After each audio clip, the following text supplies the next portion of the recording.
People ought not be so frightened of ghosts. They are merely talking shadows, chattering away endlessly about the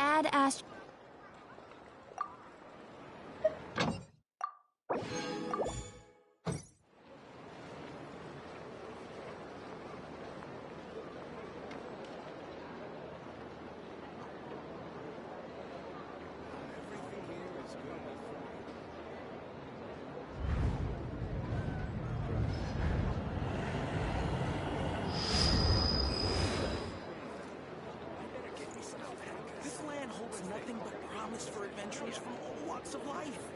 Wouldn't you agree?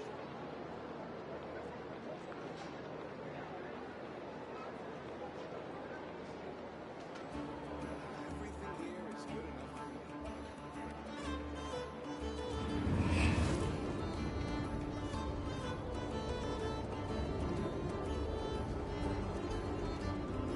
This land holds nothing but promise for adventurers from all walks of life. Wouldn't you agree? I better get me some alpacas.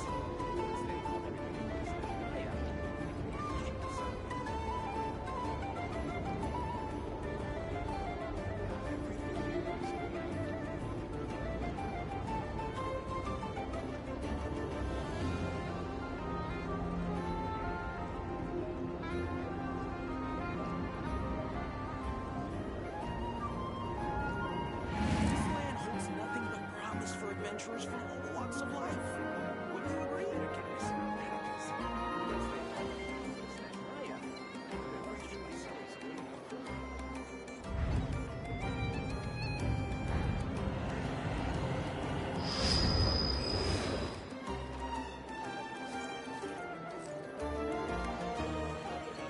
Rebooting.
Hey everyone.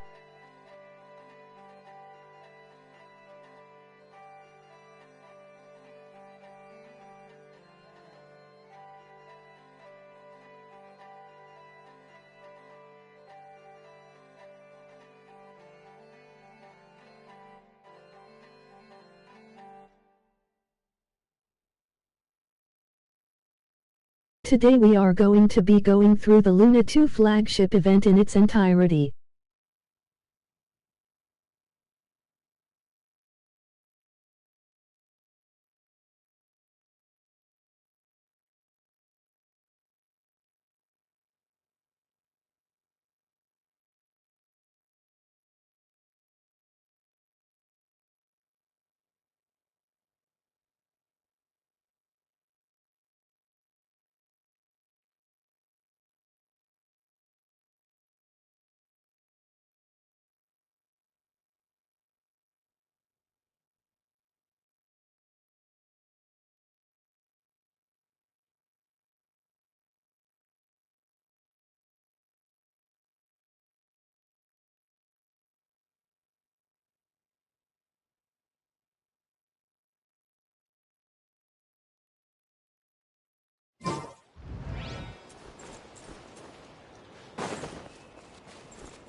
No end to this. Another test Cleanup subject. sequence initial. Animal test 6308.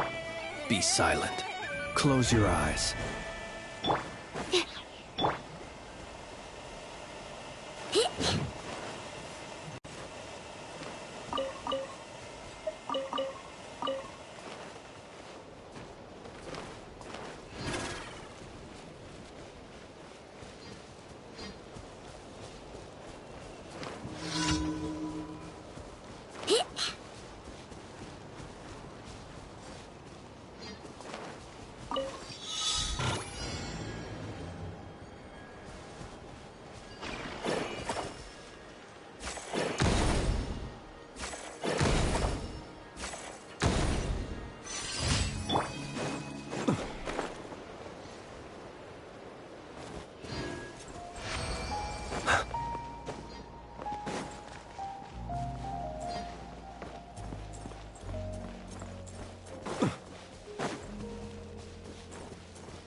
Thank you.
Huh. We haven't been back to the academia in a while. It hasn't changed much, has it? Well, since we've got some time, want to go to the house of Dana? Paimon wants to do some reading! Ha! So you noticed! Well, you're too late. The Paimon you know and love is no more. You're looking at Paimon Plus, a new and improved treasure trove of travel know-how. Paimon Plus would like to find some new books to peruse. A gracious traveler like yourself wouldn't leave her companionless on her quest, right? Come on, this way!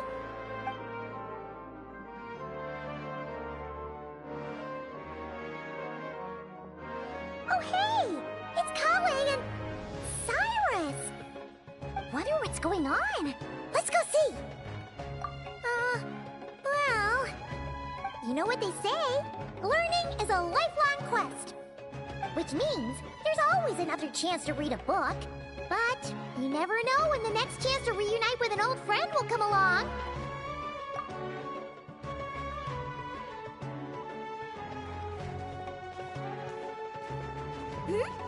Traveler, Paimon?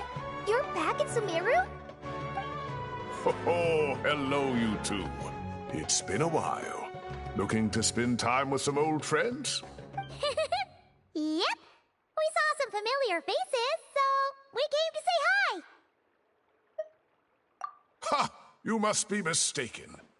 Unless, of course, you mean his project collaborator, because that is far more accurate. Nephis, that old coot, should thank his lucky stars he has me on his team. Which is something he'd never have the courage to say to his face. Well, Paimon's glad to see you in such good spirits, Cyrus. Must mean things are all good here in Sumeru. Ah, well, it's quite all right. I'm not the type to take offense at that kind of thing. You definitely are. Anyway, what were you and Kale chatting about just now? Ah, that. Well, it was quite a spontaneous meeting.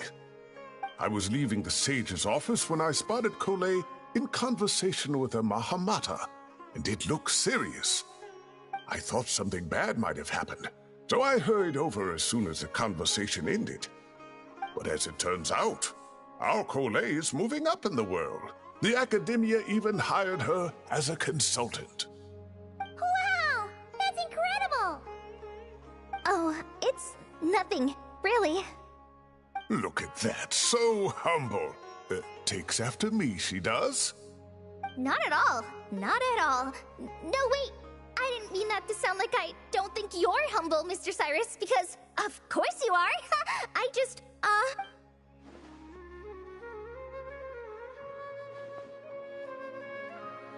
Oh, well, I wouldn't even call myself a consultant. I'm just helping out.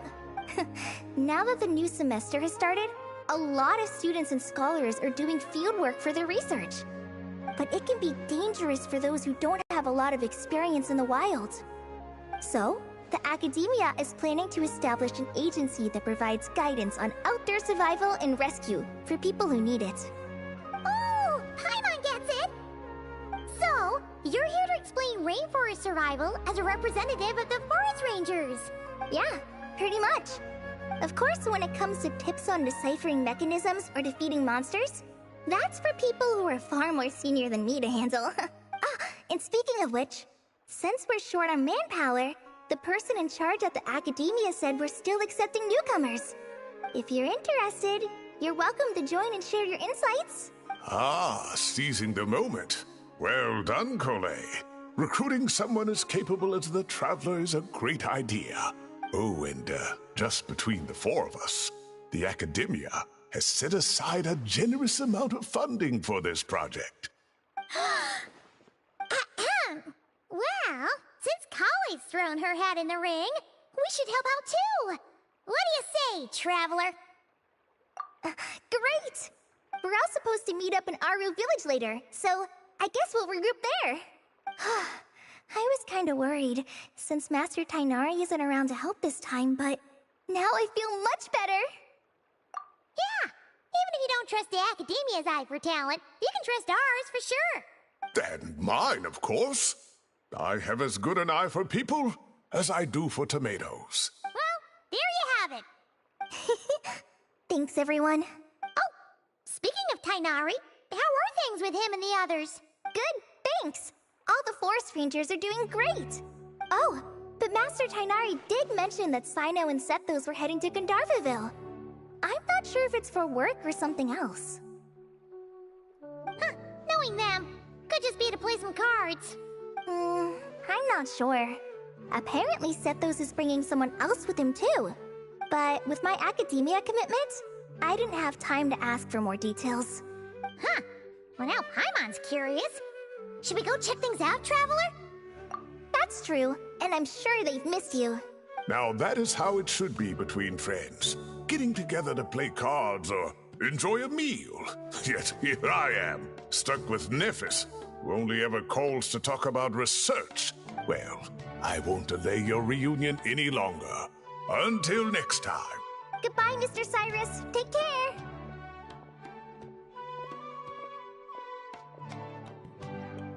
Alright, I should probably get going too. See you later, guys. Come find me in Aru Village when you're ready. Looking forward to seeing you shine, Kali.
Like the whole gang's here.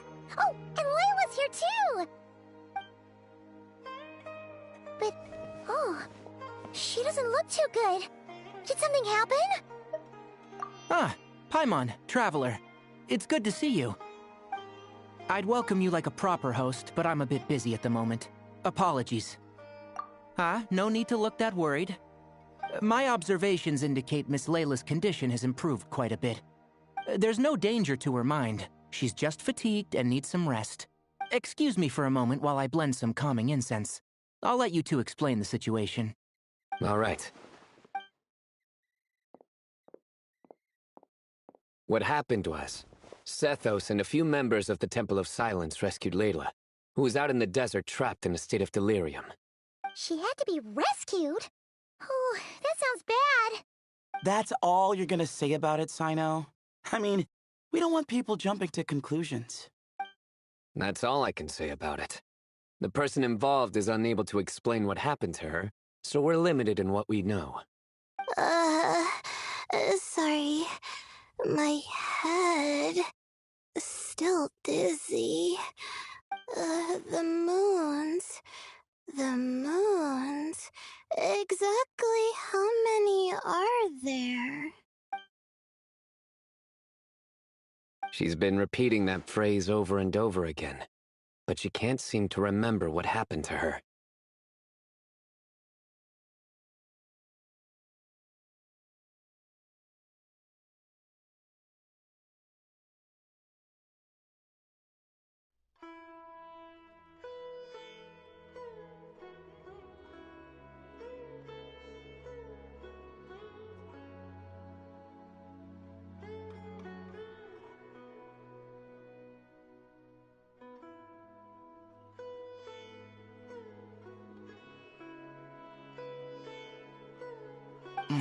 We tried a few things back at the Temple of Silence, but we couldn't recover her memories.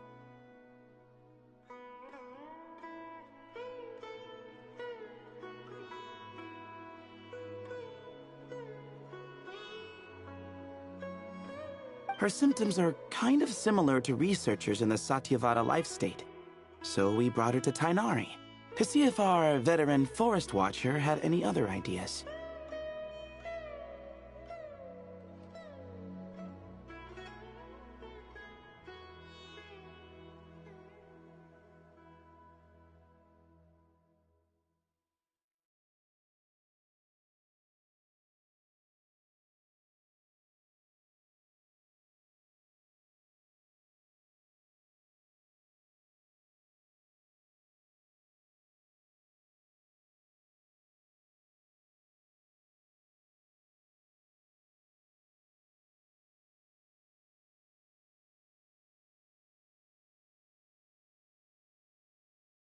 Tainari is pretty much our last option, so let's hope he can help.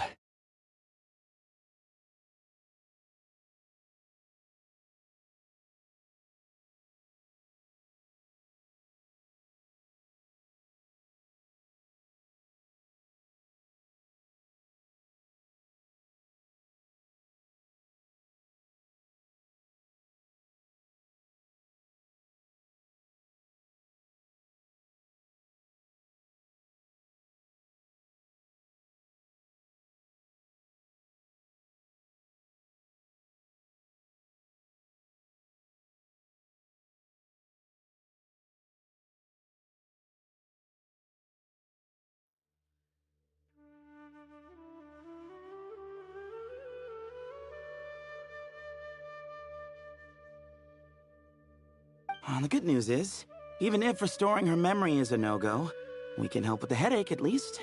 Jur was in a similar state when we found him, delirious and mumbling to himself, but he's more or less back to normal now.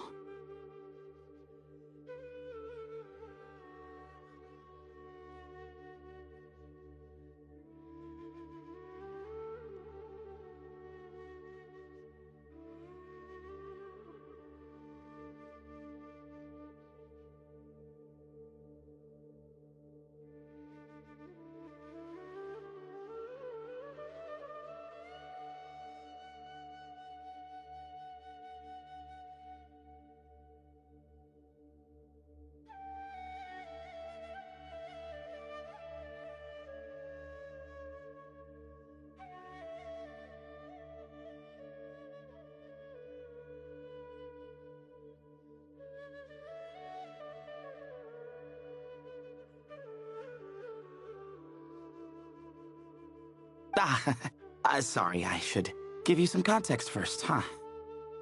We should let Miss Layla get some rest. Come with me, you two. and I'll introduce you to the other victim of this incident. Good idea. I'll wait for Tainari here and keep an eye on our patient. All right then, this way.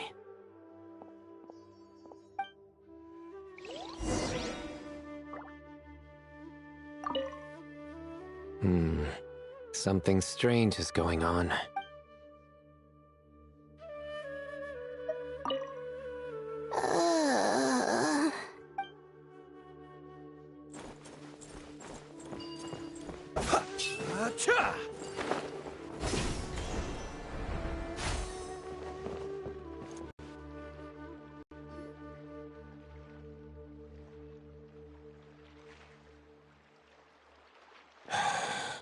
Who did the Ajalenok nut offend? I just don't get it. Hey, Jer. Still musing about Aji nuts, huh? Want me to have Sino come over and tell some jokes? Might help distract you. No. No need. I'm done. Oh dear. Another master of puns. One of Sino's card buddies, actually. I think I might just take that as my cue to head back to the desert. Hold on. So, what's the deal with the Agilenok nuts? Other than the bad Sino jokes. We'll get to that. But first, introductions are in order. This is Jer, a member of the Temple of Silence. And you remember the Traveler, right, Jer? Of course. I'd never forget a participant in the Rite of Duels or the hero who saved Sumeru.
Awesome. Could you go over what happened to you one more time, Jer? Our valiant hero is gonna help us get to the bottom of this. Might as well join since you're here, am I right? Just hear him out. You're gonna want to uncover this mystery once you do. I'd bet on it. Well, I was on an expedition in the desert not too long ago when I got caught in some quicksand. Later, it became obvious it wasn't normal quicksand because instead of sinking to my death, I fell into an undiscovered ruin. In my panic, arms and legs flailing about, I suspect I touched some things I shouldn't have. Because in that brief moment, an enormous amount of information came surging into my mind. I would hesitate to even call it knowledge, because my brain had no capacity to process the information. To use an analogy, it would be like trying to stuff thousands of Agilenok nuts into a small water skin without it bursting. Sorry again with the Agilenok nuts, I know. It's fine. We're getting to that part of the story anyway. True. Well, just as I was on the verge of madness, a single phrase broke through the storm of thoughts in my head. It was a man's voice saying, "Don't eat Agilenok nuts." What? I know it's hard to believe, but that's what happened. I was saved by the phrase, "Don't eat Agilenok nuts." I'm not sure. I'm not even certain it was a man's voice. It's hard to remember now that I've been repeating it so much myself. Anyway, the good news is I no longer feel like my head is going to explode. Of course, the bad news is that phrase has been stuck in my head for the past few days. Wow. But doesn't it have the opposite effect? Like, the more you say don't eat it, the more you want to eat it? Yes, that's exactly right. Whoever the voice belongs to, I don't know what his deal is with those nuts. Well, the world's a big place. There's bound to be people who don't like sweet stuff. I suppose. Strangely enough, I'm starting to think the voice belonged not to a man, but a cat. A cat? How? That's the question, isn't it? What would a cat be doing in an abandoned ruin like that?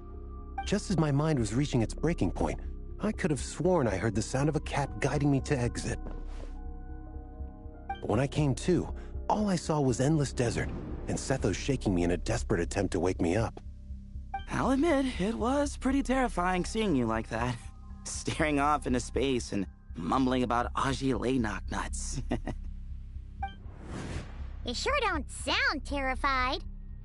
Sorry. It's not that I don't care. It's just kind of hard for rambling about Aji nuts to sound menacing. Now, what Layla was saying, on the other hand, that is much creepier. Exactly. The unknown is what breeds fear. Aji nuts are familiar. But the moon suspended above us at night? That's about as foreign as it gets. Well, we don't know that for sure. There could be a whole other world inside an Aji nut, with a moon of its own. Huh. I guess. Aji nuts are not to be underestimated. Right, yeah, of course. Won't catch me disparaging the mighty Aji nut. No, sir. Huh. So, a similar thing happened to Layla then? Yeah, I think so. I was in a hurry to rescue Jur, so I put a marker on the incident site so we could go back and investigate. When his condition stabilized, we doubled back around to check and...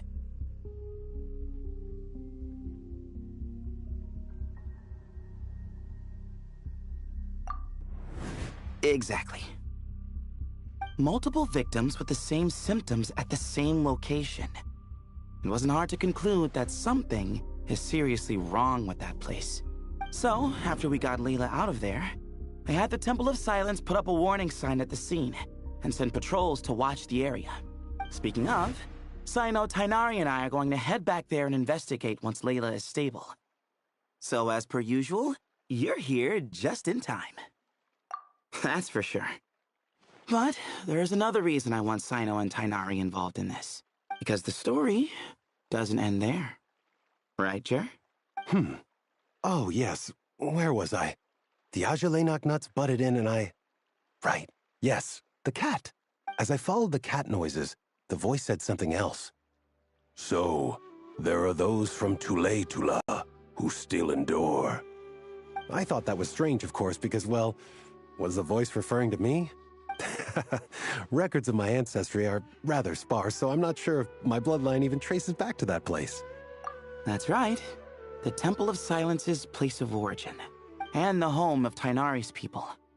Plus, Hermanubis, who Sino and I both share a connection to, was one of the city's founders.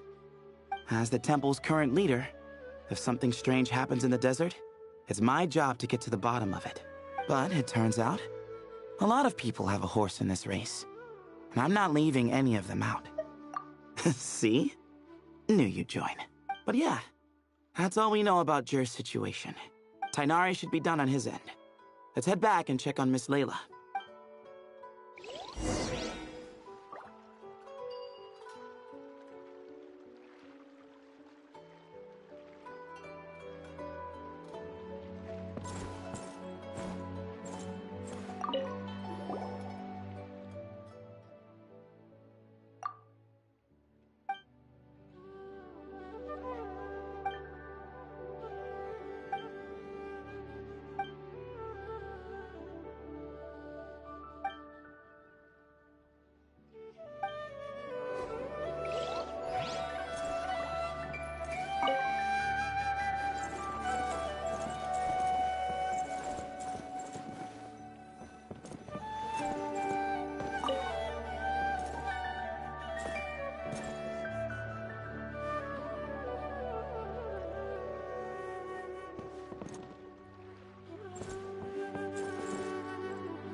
There are records in the Temple of Silence that speak of the ancient desert people's love of raising cats.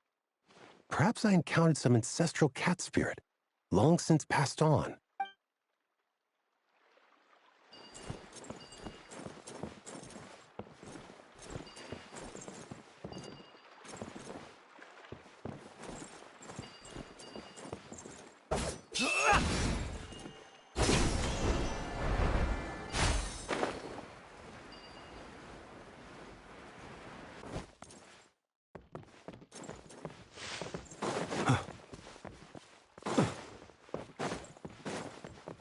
Surely that little girl must be loose.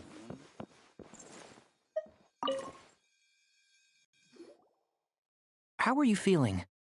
But don't speak if it's too taxing. It's fine. I'm much better now, thanks. I feel like I haven't slept in 2 days, so pretty much back to normal. Whoa. That's your normal? Traveler, Paimon, I thought I heard your voices earlier. Oh, and, I'm sorry. Huh? You don't have to apologize. You didn't do anything wrong. No, I just mean, I think I'm about to disappoint you. My head was kinda muddled earlier, but I still heard your conversation. I know you're trying to figure out what happened to me, and I want to help. But, I really don't remember anything. Does your head still hurt? No, I feel fine. The incense you made helped a lot. I'm still hearing those words in my head, but other than that, I'm okay. It's just, all I remember are those words. Everything else is a total blank. One moment I was heading to the stargazing point I'd calculated, and the next, I was on my back in the sand. The same phrase playing over and over again in my mind. How many moons are there in the sky? Sethos, did your friend Jur suffer from memory loss too? Not really. His memories are blurry, but there aren't huge gaps like this. He remembers touching something. Someone talking, a voice mentioning Tuletula, and hearing a cat lead him to the exit. A cat. Did you hear it too? Huh? Now that you mention it, I think so. It was so soft. I thought I was imagining things.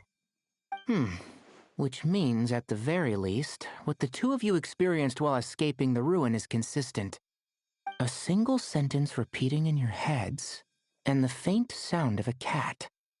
Still not a lot to go off of. Agreed.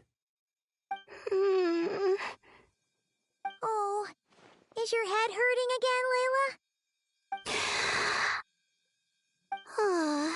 No, I was just thinking. Maybe my memories are blank because I was sleepwalking at the time. Sometimes, my friends and classmates tell me about things I don't remember doing, or places I don't remember going. I don't talk about it a lot because, well, I don't even know how it happened. But I don't want my personal circumstances clouding your judgment. So I, just wanted to mention that. Ah, I see. Well, thank you for telling us. But I don't think we need to dwell on that for now. We're gonna check out the site of the incident for ourselves, so that should help us come to our own conclusions. Okay. Then could I come too? I have to know what happened to me back there. Sure, but on one condition. You need to be in tip-top shape before we head out. If your condition isn't stable enough before then, we'll have to figure out something else. Of course. No problem. Well, I'm more concerned about Tainari. You sure you'll be alright in the desert? You say that like I'll evaporate on first contact with sand or something. Call it curiosity. If this concerns my ancestors, I want to figure out what's going on. Anyway, As long as I take things slow when the sun's out, I should be fine with the right preparation. Besides, it's a good idea to have a doctor on hand in case of emergencies. So long as our doctor doesn't become the emergency. Well, if that happens, I suppose I'll just have to rely on the kindness of my entourage to haul me back home. All right, well, that all sounds good to me. Let's meet in 2 days like we agreed.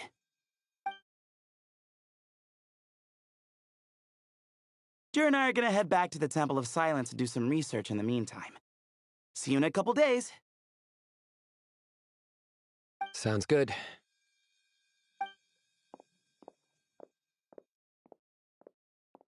What about you, Layla? If you feel like you need more rest, I can arrange a room for you to stay in. No need. I've asked enough of you as it is. Besides, I feel a lot better. I should make it back to my dorm, no problem. You sure?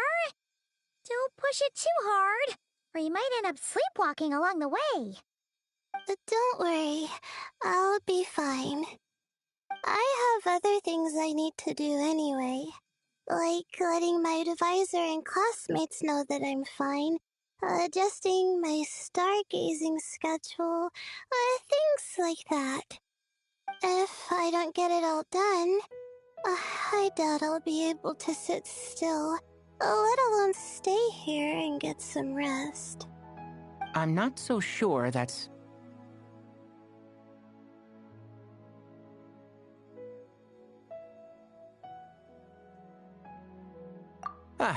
a much better idea.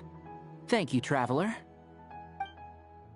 Of course, if anything starts to feel off, come back for a checkup right away. You'd better listen to him, Layla, or he'll feed you tasteless slop as a punishment. Punishment? You're the one who caught a cold. You're supposed to eat light when that happens. Besides, with your nose stuffed up like that, you couldn't taste anything to begin with. Huh. Is that so? And here I thought it was an in taste to know. Should have seen that coming. You're off the clock, so now it's time for puns, huh? Oh, brother, not this again. Don't worry, Paimon. I understand. If you want me to stop, then... You'll have to call a plumber. Tell them someone's gotta pipe down. This is getting more insufferable by the second! Put a sock in it already, please!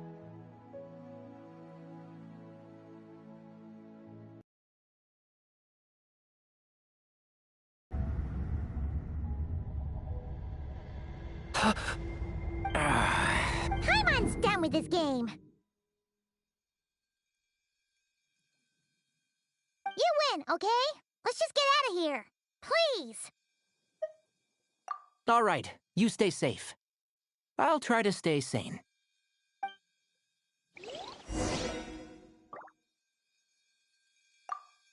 It seems your jokes have improved with practice, Traveler. Happy about that? Absolutely. Finally, someone to share the load. You know what? Akale's helping out the academia, but I haven't had the chance to check on her. Why don't you do me a favor and go do that? Hold on. I thought you were having me over for dinner.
Don't you remember your adventure plans, my lady? Specialties in Sumeru.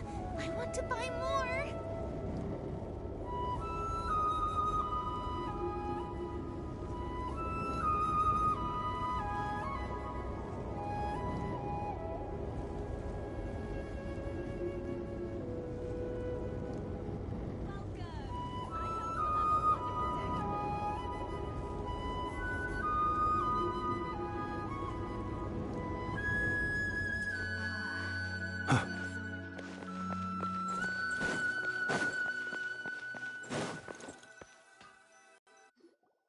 Moons. Azulenok nuts. Moons. Azulenok nuts. Are the moons going nuts? Oh no! Looks like Paimon's caught the brain bug too! She can't stop thinking about those two things! Oh, Paimon's gotta clear her head. But how? Aha! Got it! The cafe over there! Why don't we head over for a quick pick-me-up?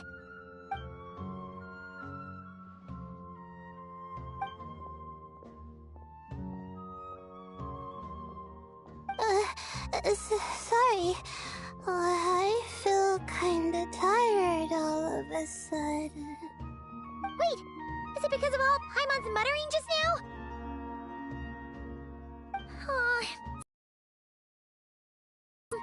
The coffee will be Paimon's treat, okay? Hey! You make it sound like Paimon's stingy or something!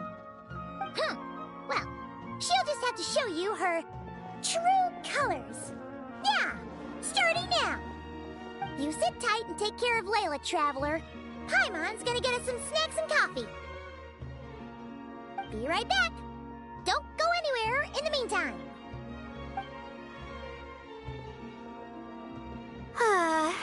She's pushing herself again as always. Saw right through me, huh? I apologize for the sudden emergence, but I didn't have any other options. Well, that's true. So, for our sake and your safety, allow me to fill in the gaps in her memory. That's right. Layla was already in bad shape, stressing about her new study topic, focusing on the stars instead of her surroundings. By the time she realized the danger she was in, it was too late.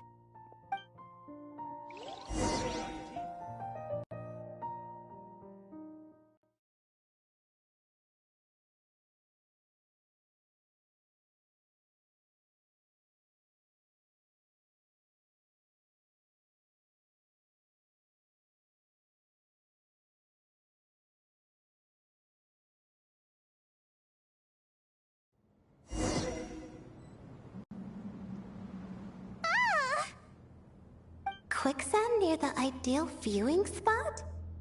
Wasn't expecting that.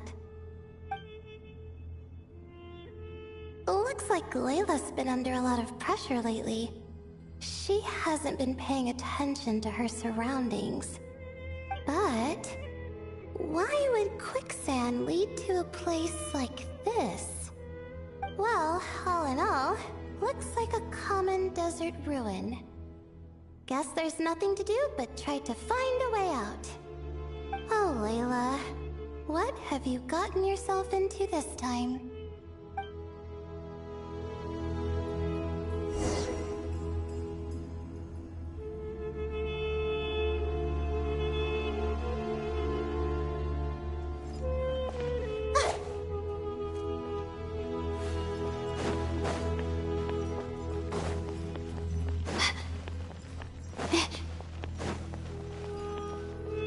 I think this door can be opened using the device next to it.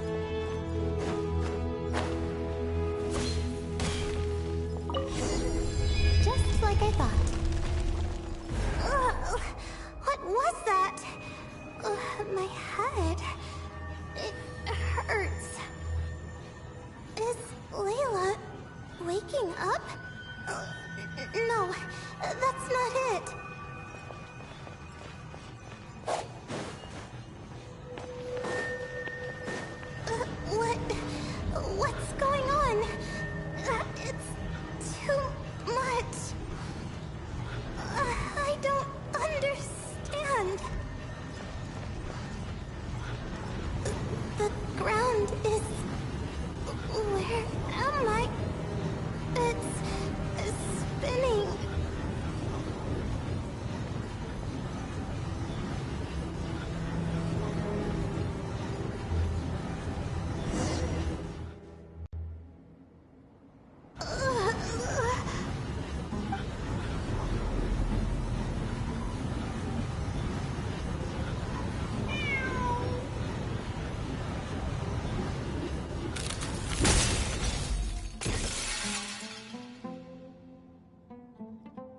many moons are there in the sky?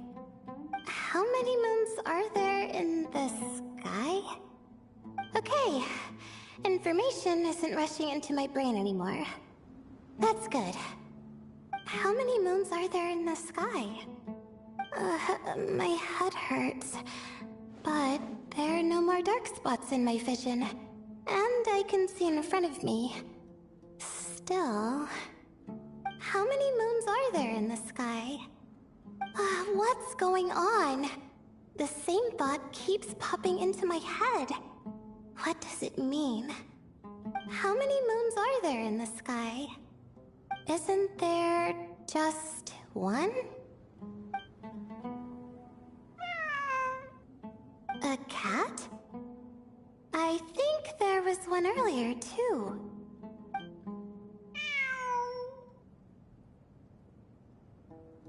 I'm not hearing things. It really is a cat. But what is it doing here?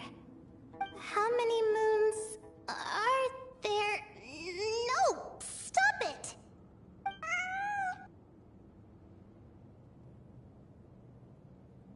Does it want me to follow its cries? Well, it's not like I've got other options. Come on, Layla. You can do this.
And so, I followed the cat's cries to find my way out. It was quite a kind creature. It didn't even leave until the other me started to wake up.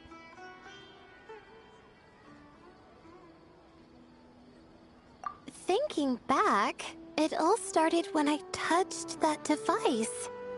I've heard fellow students talk about it before, how the desert is full of objects that do strange things. Sometimes it's just a minor inconvenience, but other times devices like that can cause massive trouble.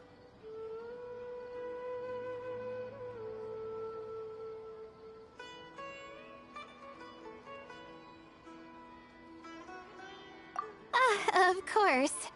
I forgot how much adventuring experience you have. Still, carrying an umbrella doesn't mean you can't get soaked, so just be careful and stay away from unknown devices. No need to thank me. You and Layla are about to head into dangerous territory together. You need to be safe so she can be safe. Well, I think that about sums it up. And just in time. Your coffee's here. Traveler! A little help over here?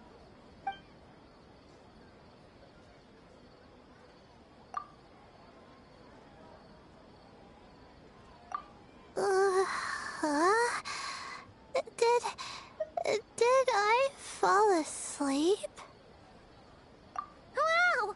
Paimon didn't even know she had such an impressive skill. Ha!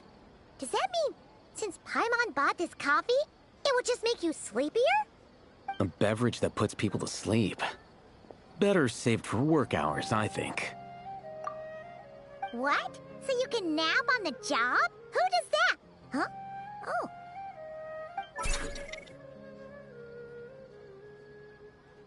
Beep boop. Oops. Oh, hey them! Kame! Nice to see you! Oh, and you too, Marak!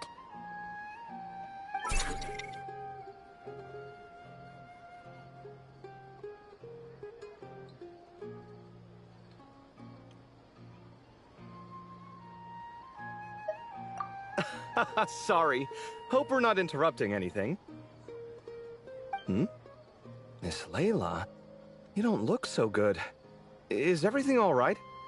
Oh, I'm fine. I was sleeping just now, so I'm still a bit... Ah, I see. And we woke you, didn't we? I'm sorry. We shouldn't have been so loud. No, you didn't. I didn't mean it like that. Sorry.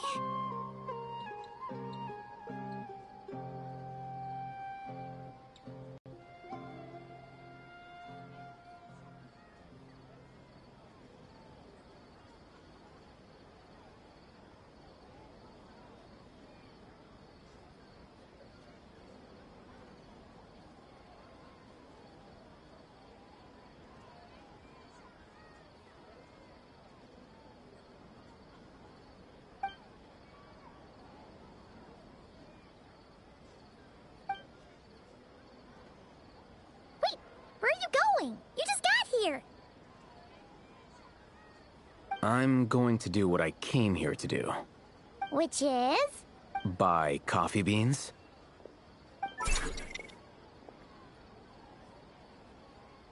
Huh? You're going too? Marak! Fine. Run off with him. See if I care. Well, looks like I get you to myself.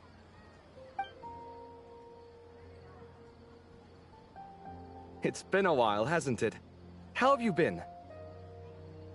So, a busy life of adventuring for you, and a busy life of academics for Miss Layla, is that right?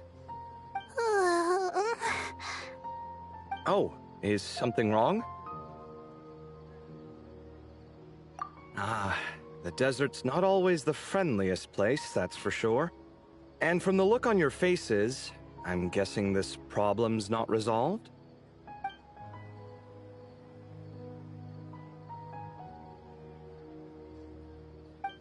Don't force yourself to talk about it, of course.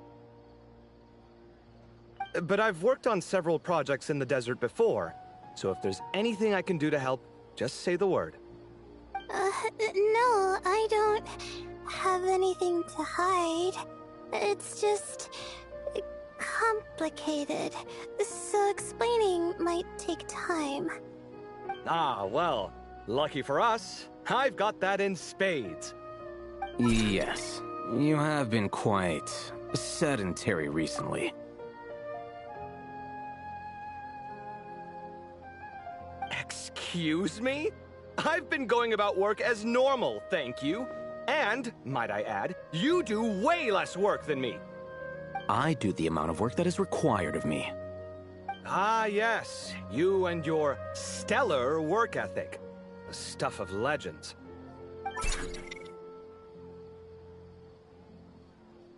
Oh, now look what you've done. I've lost my train of thought. Where were we? The problem in the desert. Wait, you were listening earlier? Oh, we're giving the silent treatment now? Mature, very mature. Continue, Miss Layla. I'm curious as to how this incident unfolded. What did I tell you? This one doesn't have enough to do. Alright. Well...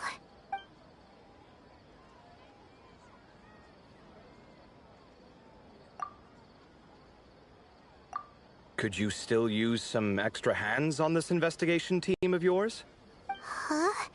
You want to join, Mr. Covey? That's right. I think my experience studying desert mausoleums could be of some use here. Al-Haytham's expertise in ancient languages could be helpful too.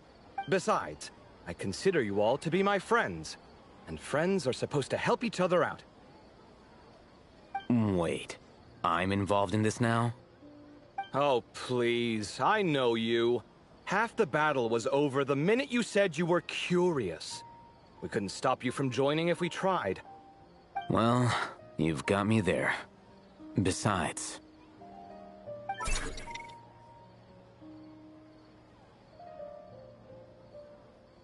this suitcase of yours has been jumping at the chance to volunteer for a while now. I imagine... You imagine? Mechanical life forms might also feel homesick from time to time. Huh. Huh. Now that you mention it, Marak's core was a component sourced from the desert. That could prove useful. You're sure you want to come with us? It could be dangerous. Oh, I'm sure. All the more reason to recruit as much help as possible. It's important to count on friends at times like these.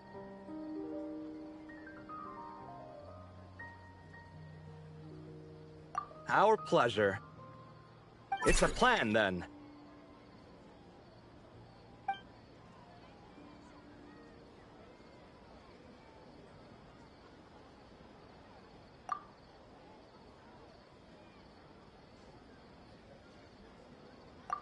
All right, we'll head back to our place to get ready. This one hasn't been on a trip in a while. Chances are, he doesn't even remember how to pack a suitcase. I'm not worried. It'll get done. Somehow. Would it kill you to help every once in a while? I do help. It's called moral support. Oh, of course. And I am ever so grateful. Goodbye, you three. We'll see you soon!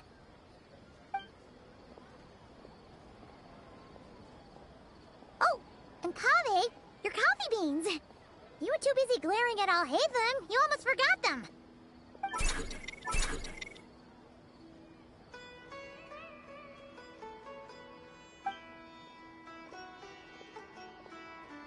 Well, we're pretty close to the academia now. I should be fine from here. Thanks for the coffee, Paimon. I feel much better now.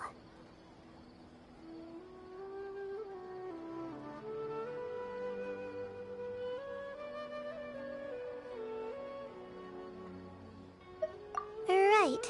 I'll follow the doctor's orders. Or try to, at least.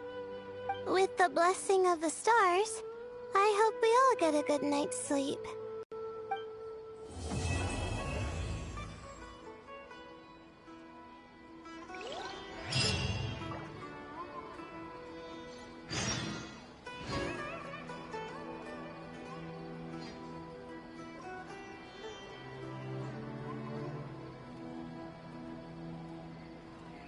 Trust me, just take my word for it. How did it come to this?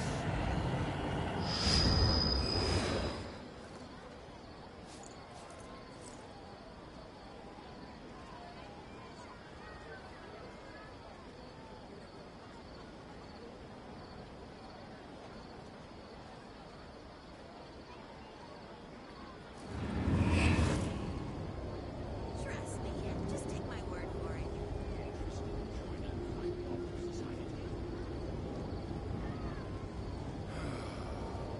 How did it come to this?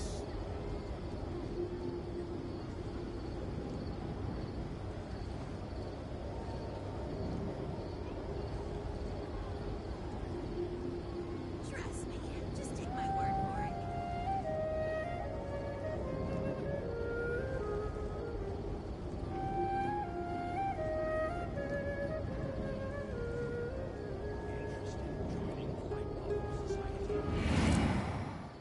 How did it come to this?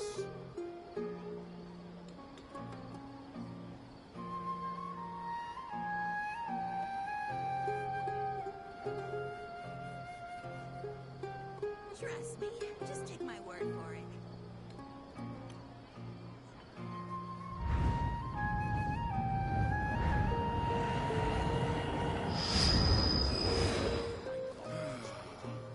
How did it come to this?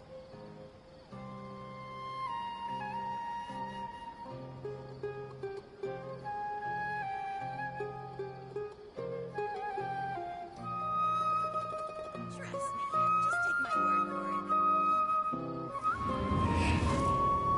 How did it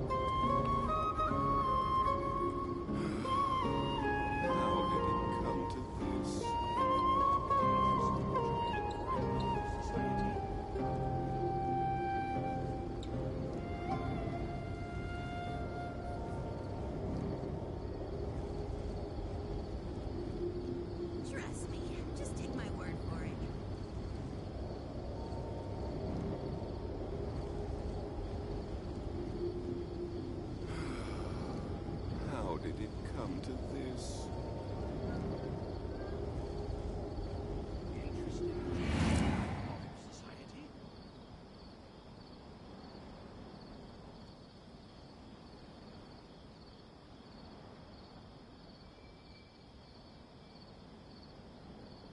Let us have a modicum of patience for the richness and complexity of humanity.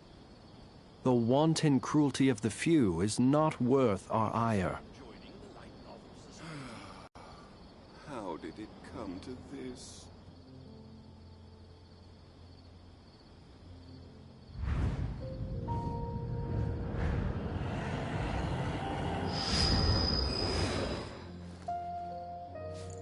Trust me, just take my word for it.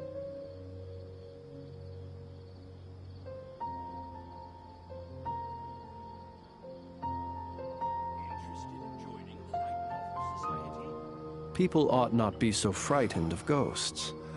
They are merely talking shadows, chattering away endlessly about their past affairs. Trust me, just take my word for it.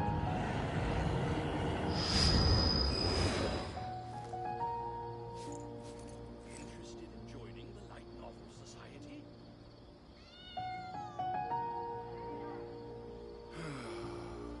How did it come to this?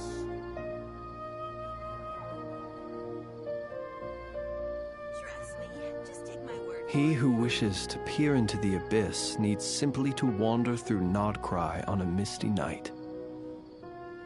The march of the wild hunt will be sure to drag him into the darkness.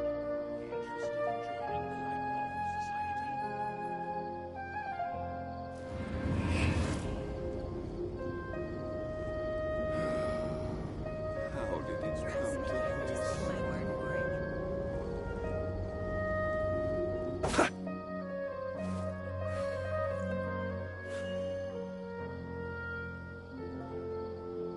Interested in joining the Light Novel Society?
You're probably wondering why I didn't pull Fernifer but have no problem using Alhethum even though they're both assholes sometimes.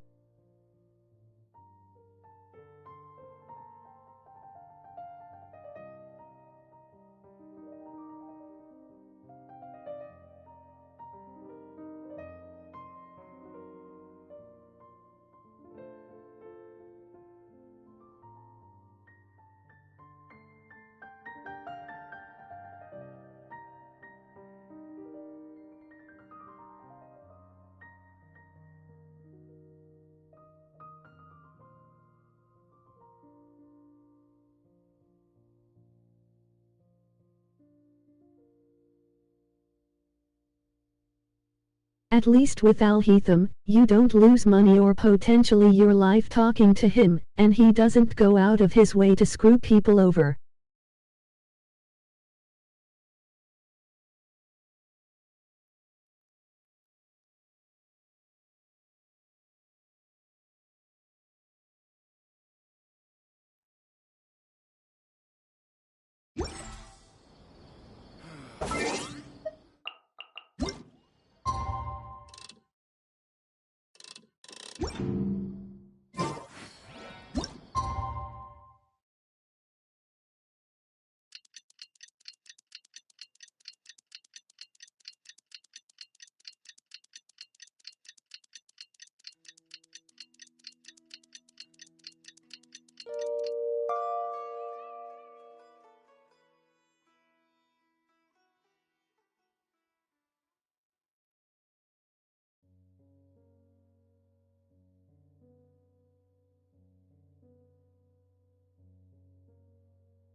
An orange snow dances in the air?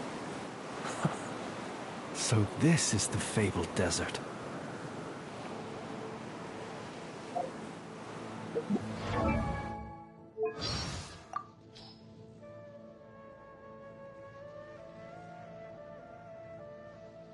An orange snow dances in the air? So this is the fabled desert.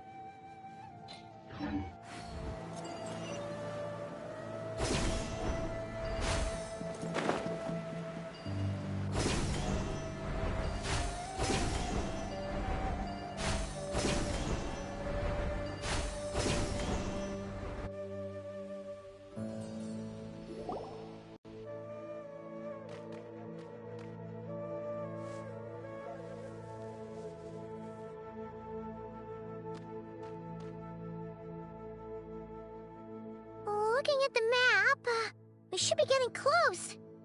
Speaking of which, the closer we get, the more Paimon's heart feels like it's beating out of her chest. Excitement. Yeah, sure, that's it.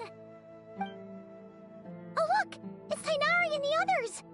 Everyone's here bright and early.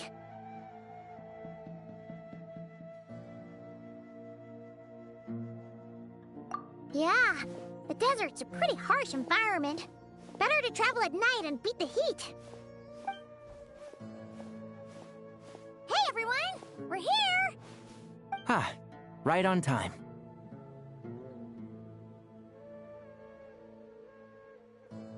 You don't need to worry about me. It's not too hot yet, and I'm properly hydrated. All right, we're just waiting on the two people Miss Layla mentioned, and then we'll be set.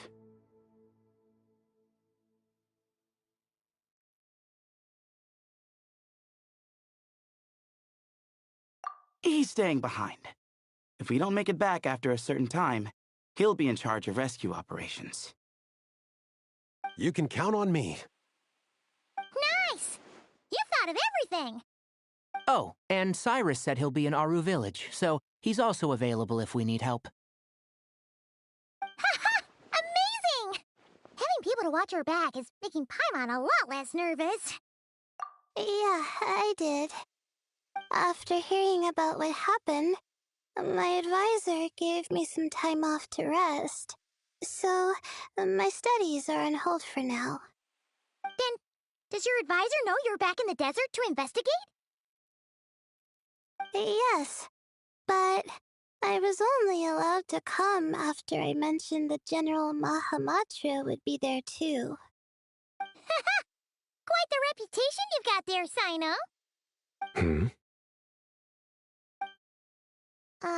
Something wrong? You haven't said a word this whole time. Are you in a bad mood or something? No. Being skilled with words also means being a good listener. I'm just reflecting on what you're saying. Oh, Hatham! Kaveh! Ha! Over here!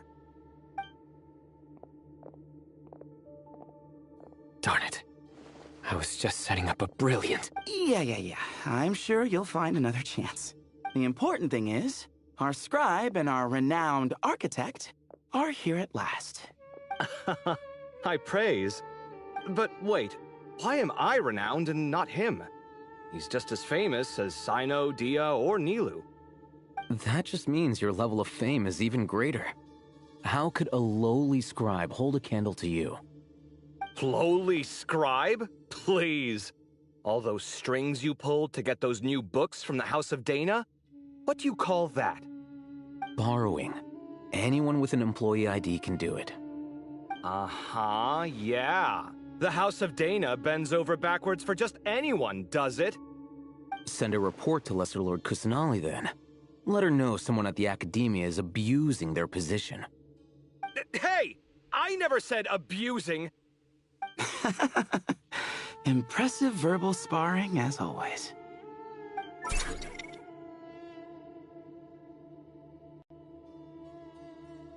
Oh, hello to you too, Marak. Well, looks like your assistant is raring to go, Kaveh.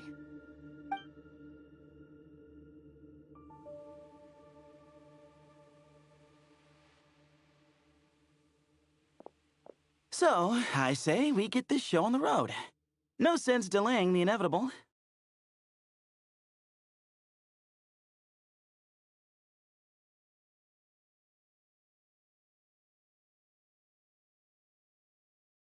No need. We're in this together, remember? Jur, this is the entrance, yeah? Yes. Perfect. Then, if we're all set, let's get moving.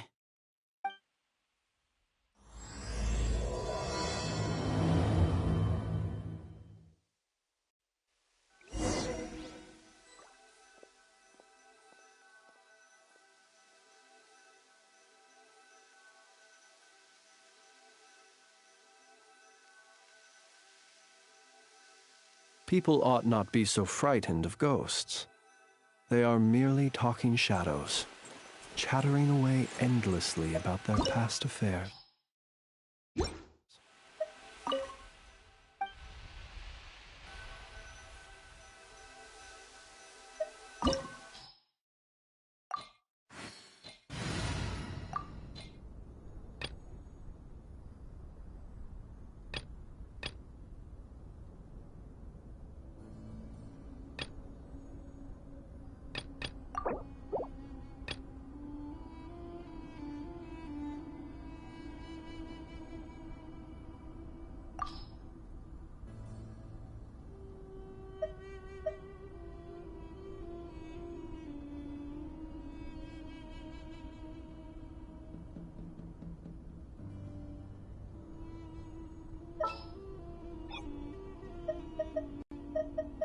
Witness my magnificence!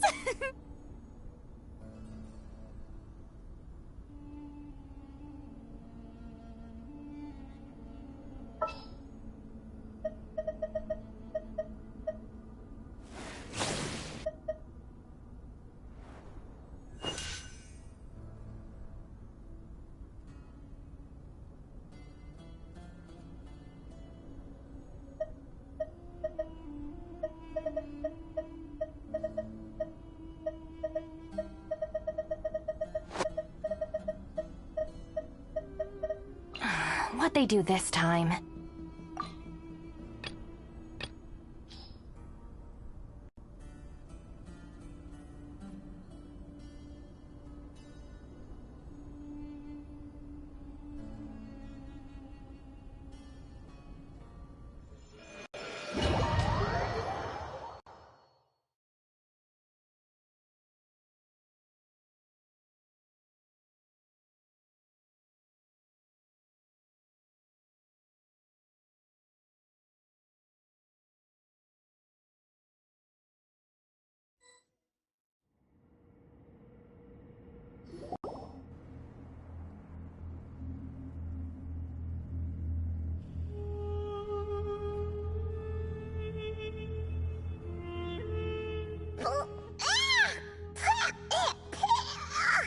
Paimon's mouth is full of sand! Ugh.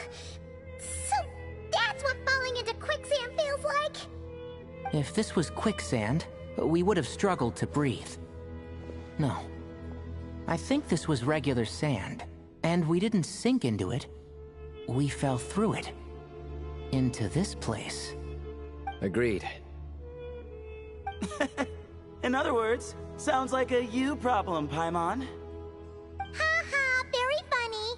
No, wait, Paimon's the only one. Ha! See? What? I'm the only one with sand in my shoes? Yeah, right.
This is where Nefer met Ashru.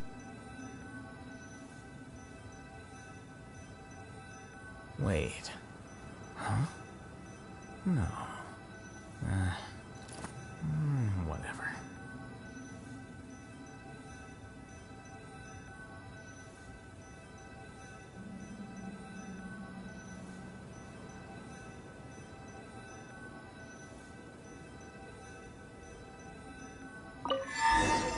The scribe's work is simple, which is exactly why I took the position.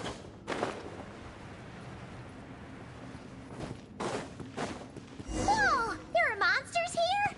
Kira didn't say anything about that. Probably means he didn't run into any. Because we're just unlucky. Not the best sign of what's to come. He'll be fine. Let's just use up all our bad luck and we'll be golden. You poor last laugh. Stand with me! Scatter! Ugh.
Well, that goes without saying.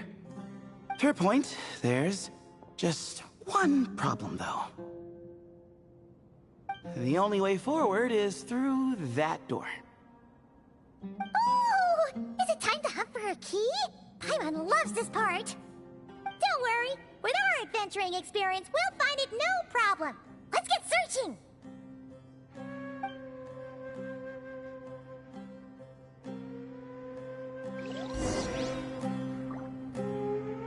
Marak, wait!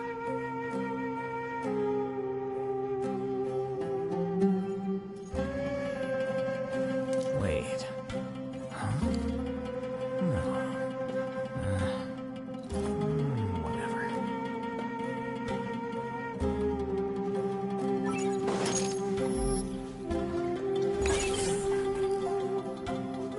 Marak seems interested in these jars. Go smash them. Ah, well, we would hate for you to have to lift a finger, Your Highness.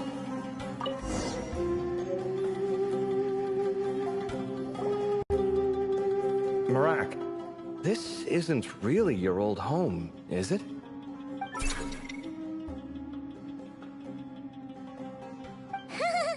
No idea what that means, but Marak does sound pretty happy. So, mechanical life forms do have the capacity to miss home. A novel discovery. Well, with Marak leading the way, we should be safe, right?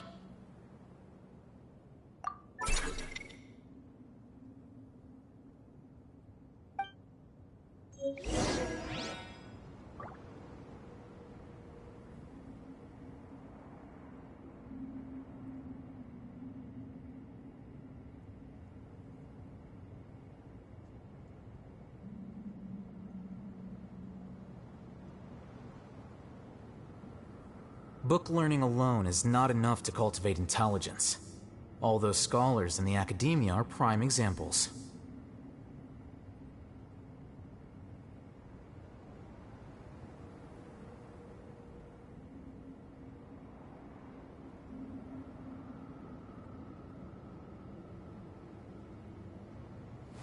Wait. Huh? No. Whatever.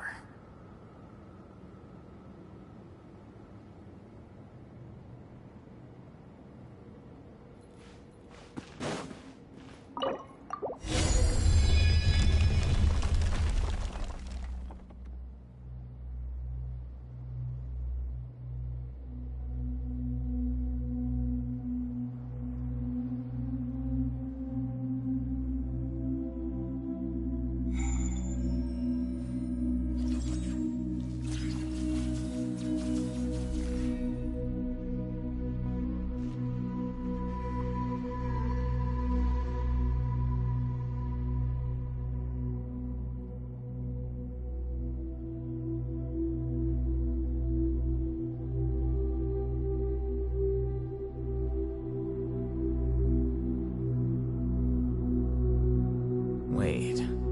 Huh? No. Whatever.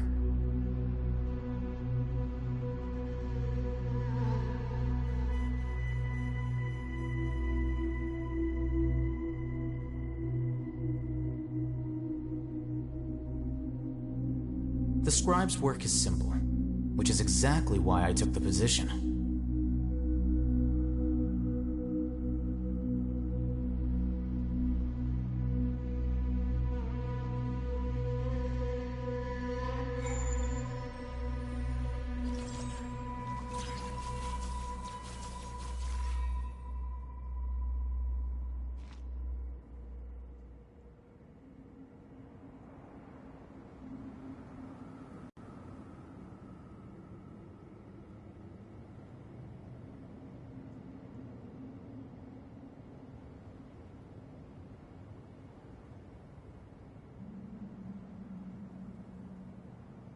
Wait.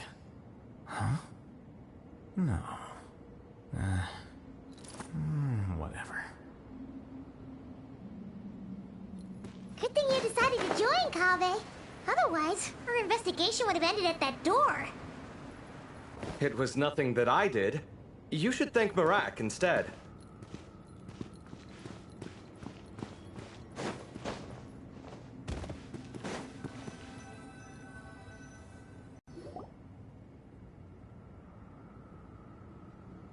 Hold on. At this rate, Paimon's gonna lose her title as best guy to a mechanical suitcase.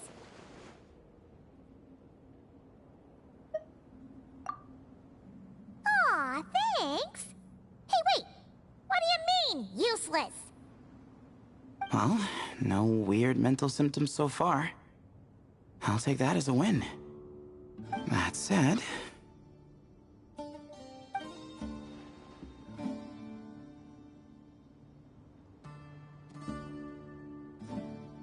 There are 3 doors here. So, we split up. Divide and conquer. Otherwise, this whole thing is in ruins. No pun intended on that last part. I swear. Yeah, that might be our best option.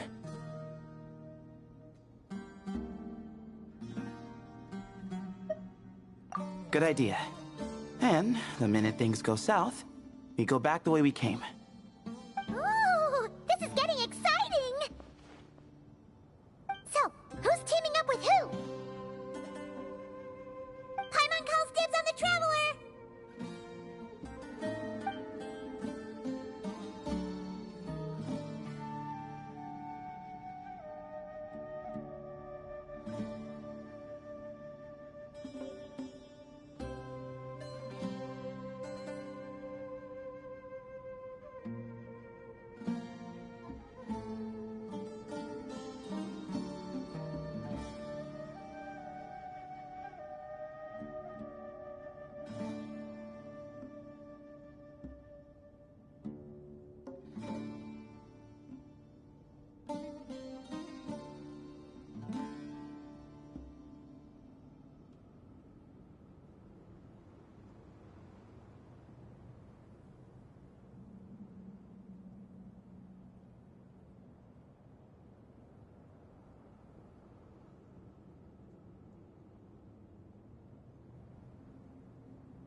Don't be afraid to make mistakes. It's all part of the learning process.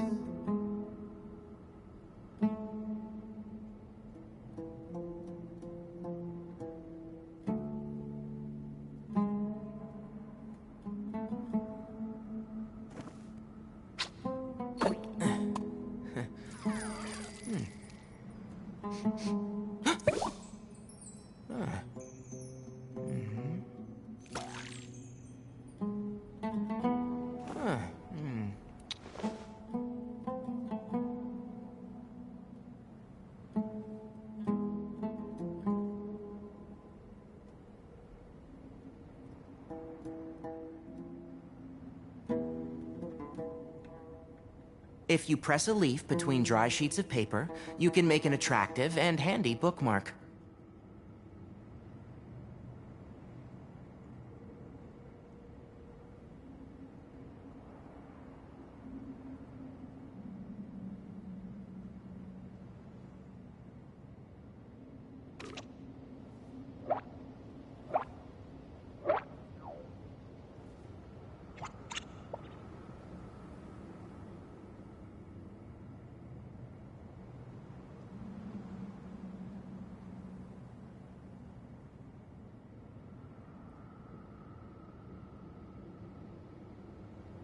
Don't be afraid to make mistakes. It's all part of the learning process.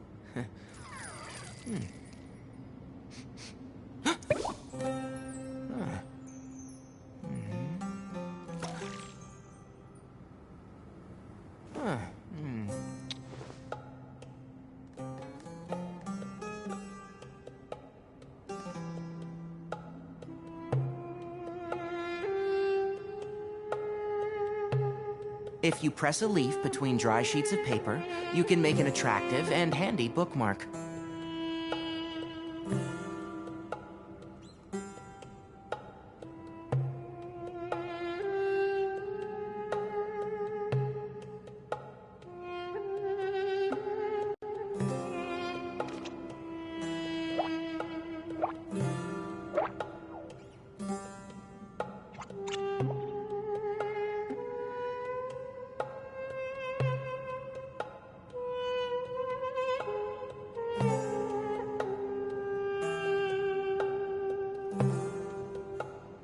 Don't be afraid to make mistakes.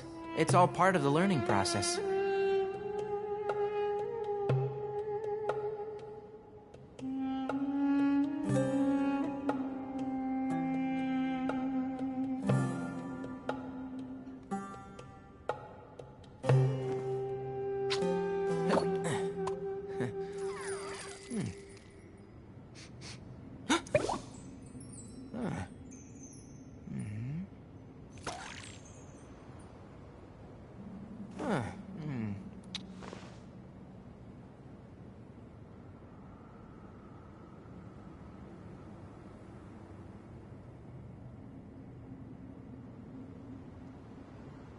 The value of knowledge cannot simply be quantified in monetary terms.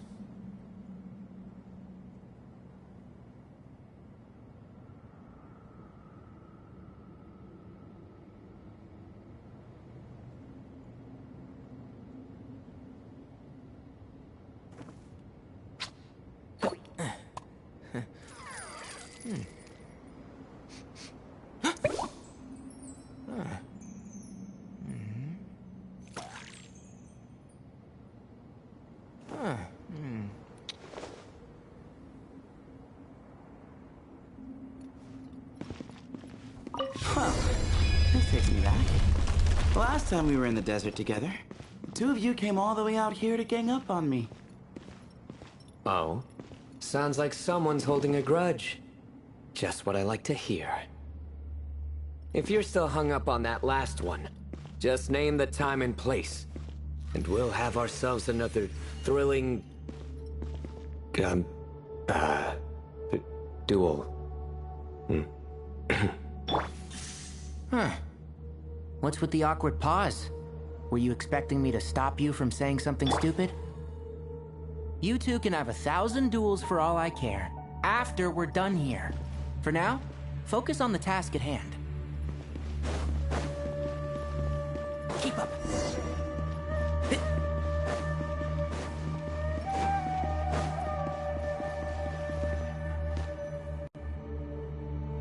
This chamber is huge.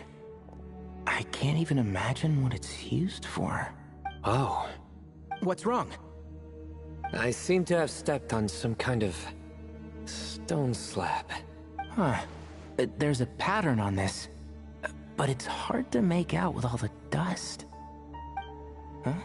Look! The shape seems to match the markings on the ground over there. Let's slot it in and see.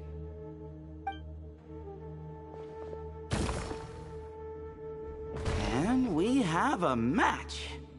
Looks like we need to find the other 3 broken slabs. Let's search the area, but be careful where you step.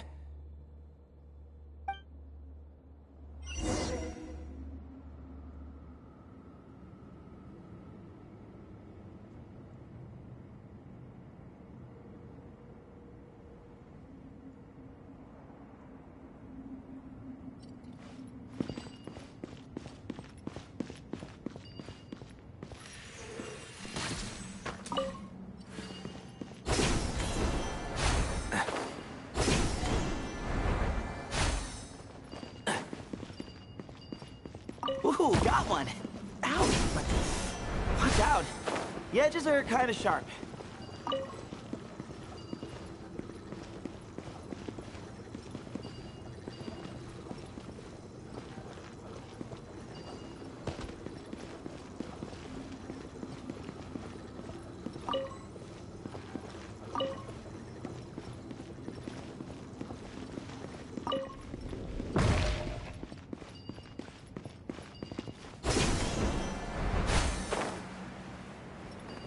Got the 3rd piece.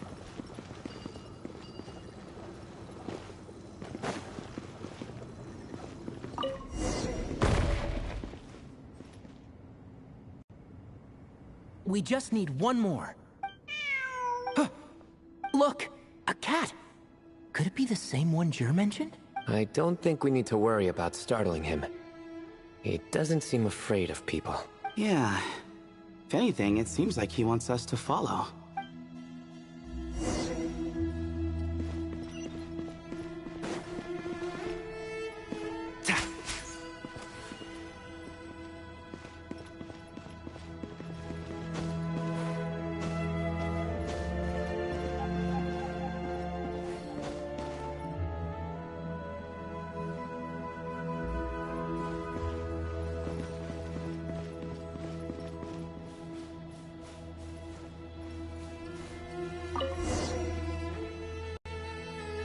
Oh, he led us to the last piece.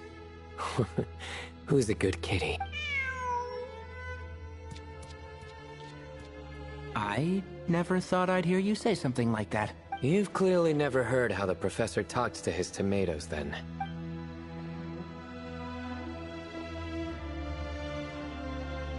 Alright, well, that's that. Now, we need to figure out how to get rid of all this dust. Behold, the great Vayu Viastra. Be honest. You've been waiting to say that for... how long now? Just activate the mechanism.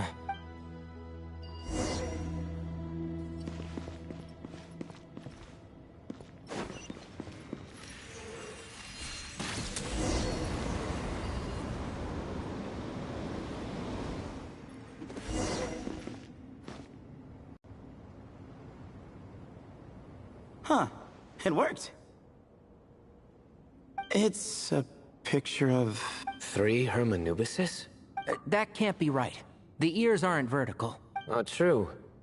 And the lugs fall short. My hat is much better looking.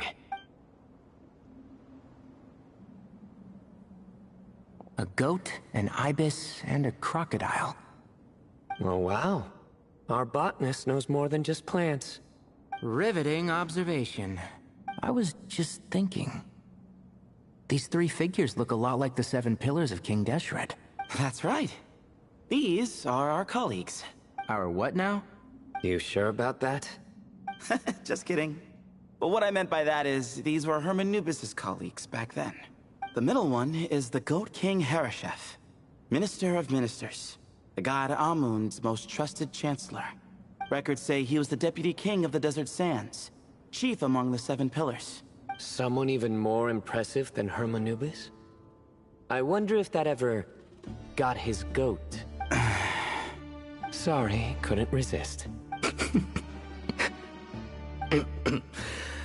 Okay, that was a good one. Wait, really? I've got so much more where that came from. Where were we? This is Sopik, the Crocodile King, captain of captains. As the name suggests, he was a valiant commander and had dominion over all weapons of war. And finally, this is the Ibis King Thoth, scribe of scribes. Your memory's pretty impressive. I bet you're almost as good as me at memorizing cards. A scribe? Did he manage archives then? Like Alhaitham? Wait, that's all Alhaitham does?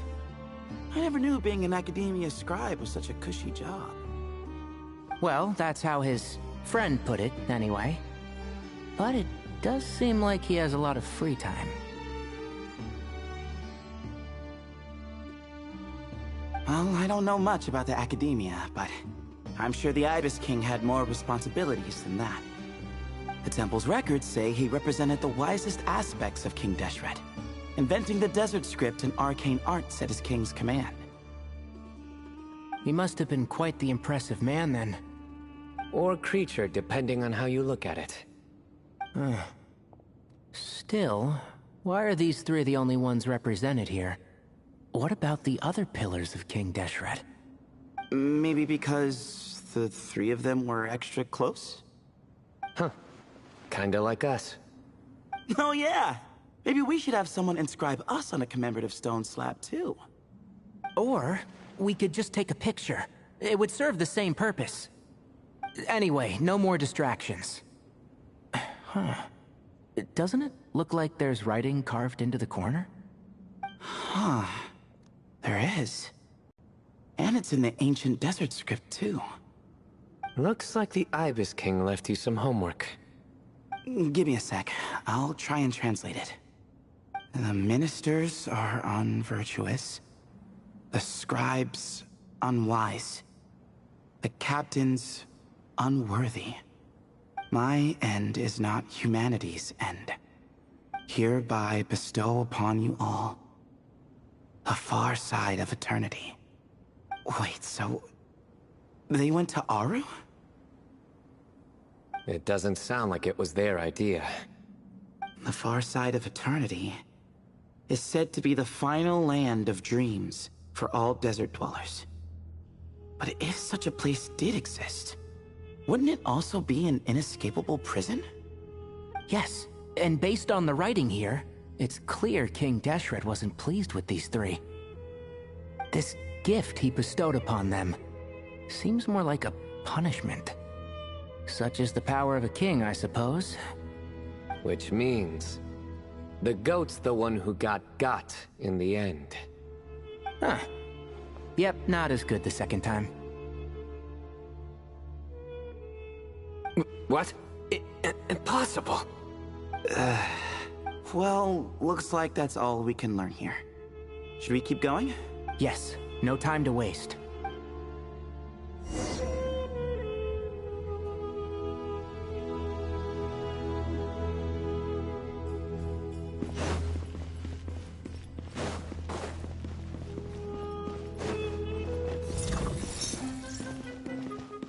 Enshroud!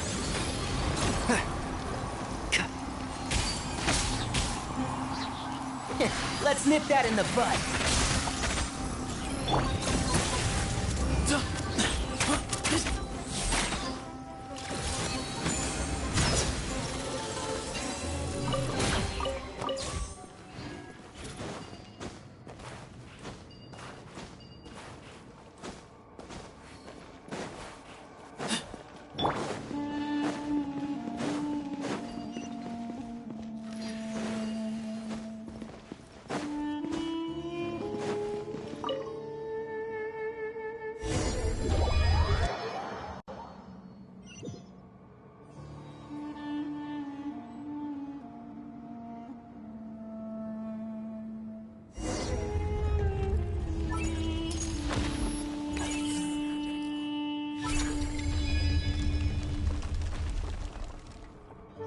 Jeez, who knew a suitcase could be so fast? Marak is nothing like this when it comes to housework. Hey, wait up! A scout's job is to take the lead. Just let Marak figure it out. Easy for you to say. I'll be the one doing the repairs if something happens. Why don't you go scout ahead then? When I think of a comeback, I'll let you know. No rush.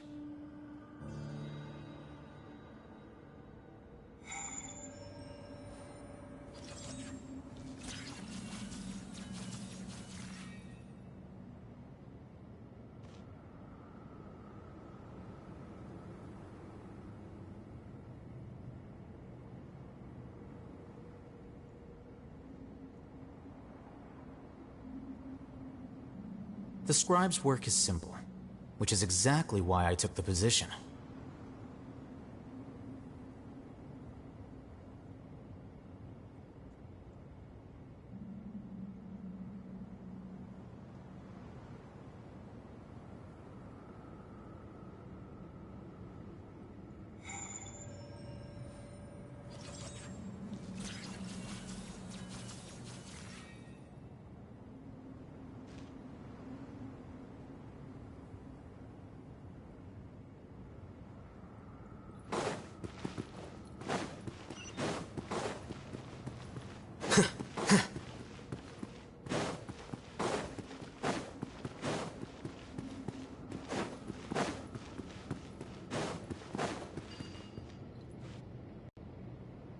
Oh, Marak stopped. What is it? Found something? Looks like something covered in sand. Let's get it out then. Come on.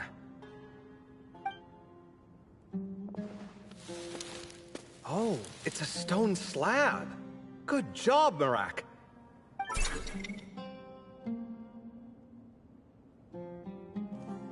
Let's take a look. Huh. Looks like this part of the picture goes over there?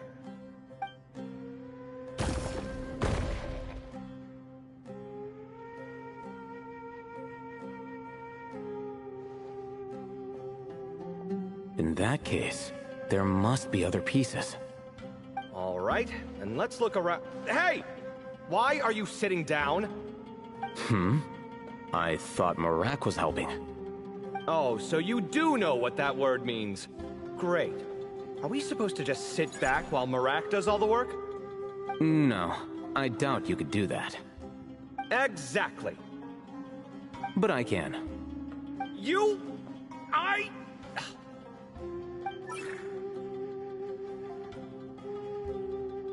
See?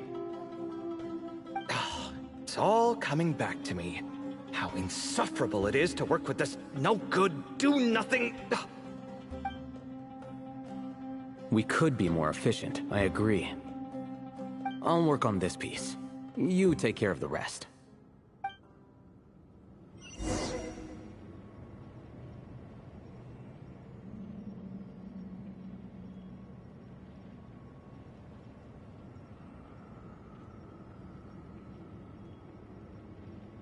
Book learning alone is not enough to cultivate intelligence. Found one!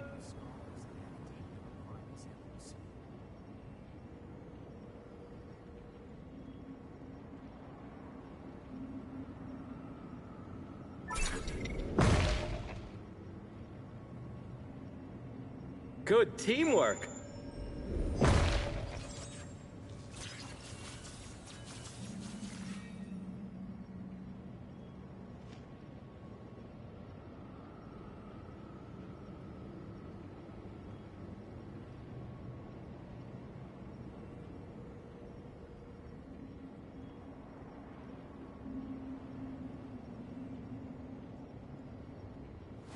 Wait. Huh? No. Whatever.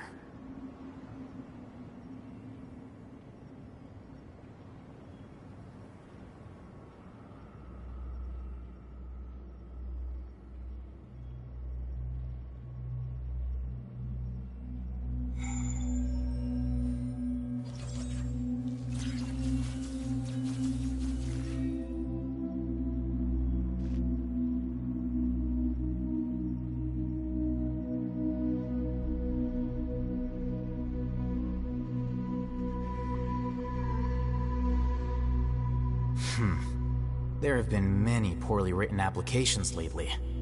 I guess I'll just have to reject them all.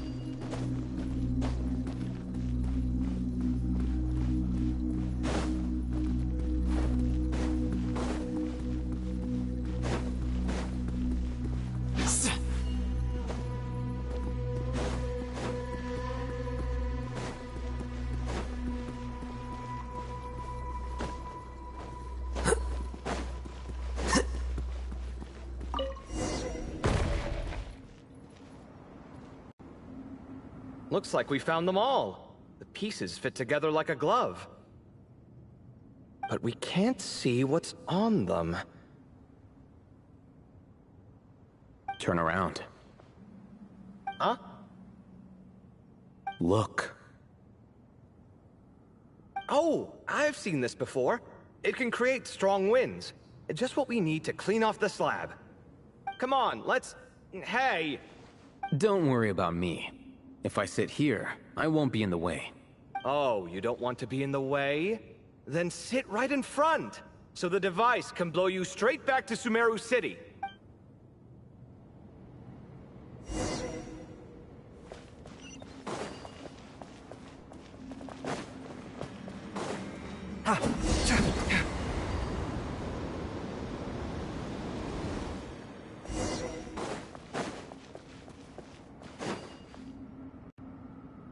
Done. Huh. That's one big cat. And there's a shattered crown. I think it's depicting some kind of story. Look, there's writing too. The Ibis King answered the young noble, granting him the wisdom he sought. But the fragile crown was shattered by lies in the end. Here I leave the name, Gudars. Gudars? I've seen that name in a history book before. He was a young noble who sought to save his realm, and a king who once united the desert. That's right. Although his methods were rather shameful. During his long reign, he betrayed his family and the nobles who supported him, only realizing the error of his ways after his enemies left him nowhere to turn. But by then, it was too late. Seems like a common occurrence across history. Different people, same mistakes. It's an inevitable pattern, destined to repeat itself.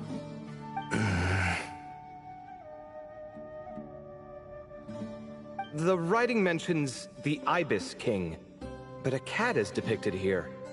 Does that mean... So far, what's depicted on the slab seems true to history. In which case, this cat is either a proxy for the Ibis King or a manifestation of said king himself. Exaggeration is a common method ancient records use to highlight a being of higher status. And as we know, Layla and Jur both heard the sound of a cat while escaping the ruin. You're saying the Ibis King, one of the legendary 7 pillars of King Deshret, is here, still helping those in need? I'm saying we can't rule it out.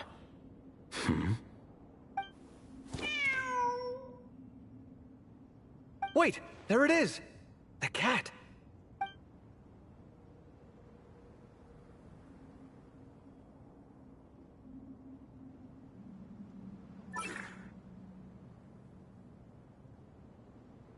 Ah! Marak went after him! The cat's showing us the way forward. Come, let's follow. Okay.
Huh. The cat's gone. Yes, but look where he led us. Oh. Another slab. It looks similar to the last one.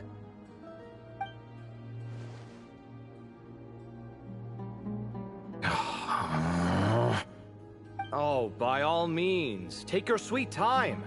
Wouldn't want you to overexert yourself.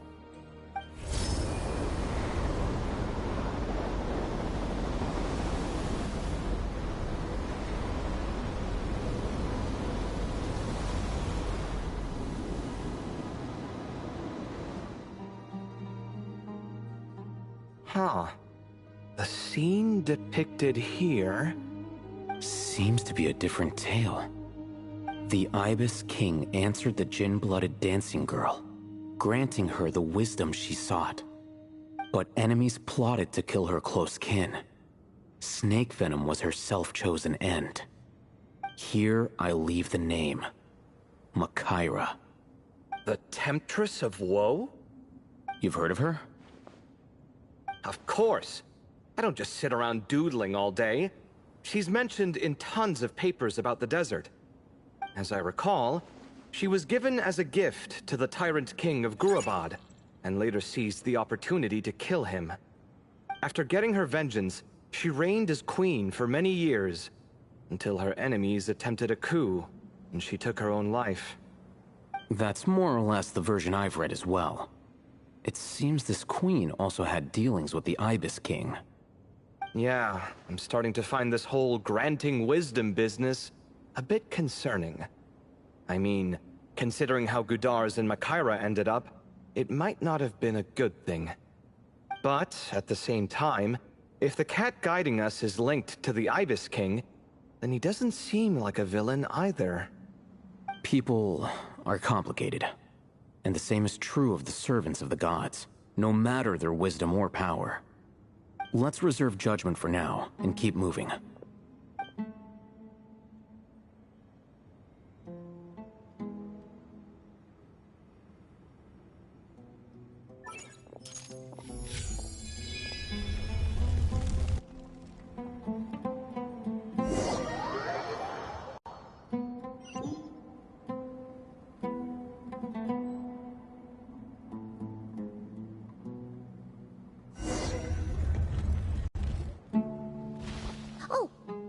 To ask earlier, have your memories come back, Layla? No, sorry. To be honest, Nothing about this experience feels familiar. Besides, my focus is the stars, so I don't spend a lot of time exploring ancient ruins. Guess that makes us the senior researchers in this scenario. Stick close, alright, Layla? Okay.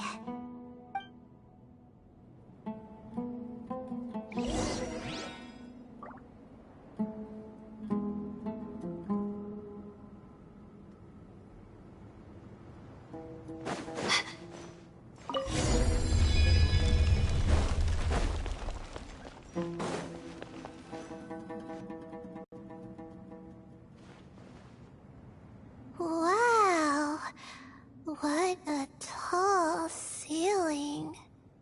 Yeah, but for such a big place, it's so empty. Like no one ever lived here. Sure must have been boring to live in ancient times, staring at ceilings all day. Now that you mention it, I've heard some people used to draw star maps on their vaulted ceilings. Some might even make them transparent to better observe the movement of the stars. It sounds so nice. Stargazing from the comfort of your own home. Wait a second. I think I see something up there.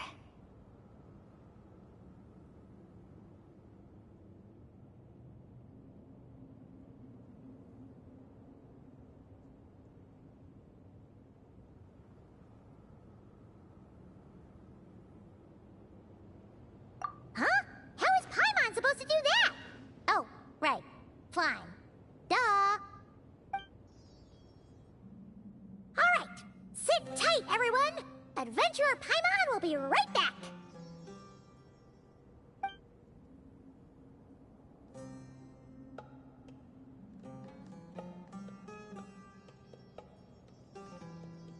Okay. So, there's nothing super special up there. Just a couple of shelves, tables, jars, and scrolls. And a whole bunch of dust, dirt, and sand. You really want to search through all that stuff? Well, when you put it that way... Come on then, let's see what we've got. Paimon's hoping for something super valuable. Thanks. I'll stick close.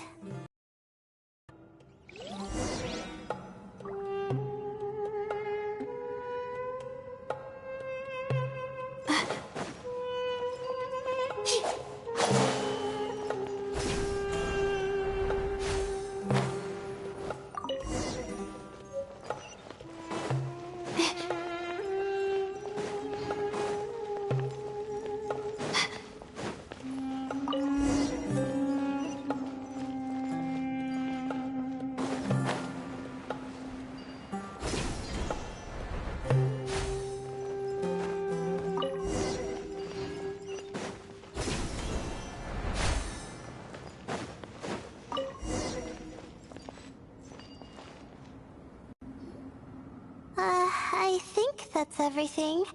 Most of the documents are in the ancient desert script, except these ones.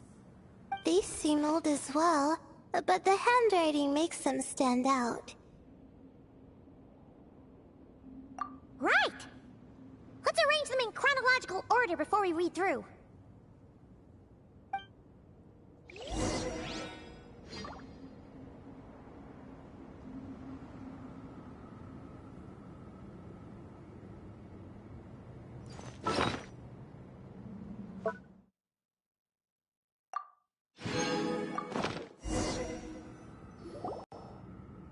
Okay, now let's take a look.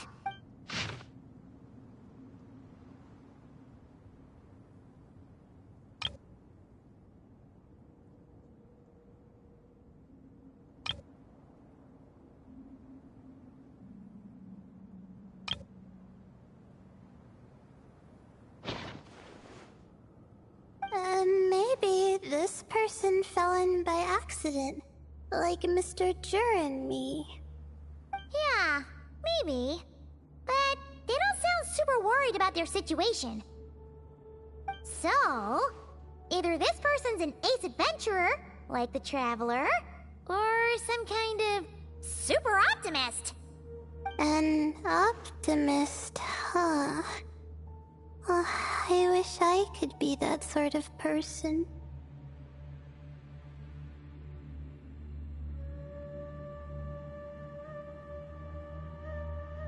That's right! You're detailed and passionate. Great qualities for an adventuring buddy. This optimist seems super obsessed with exploring every corner of this place. That could have gotten them in big trouble for all we know. Well, I appreciate the compliment. It's almost magical how words like that can make you feel like you can do anything. I only wish that magic could last a little longer. Until I figure out my new study topic, at least.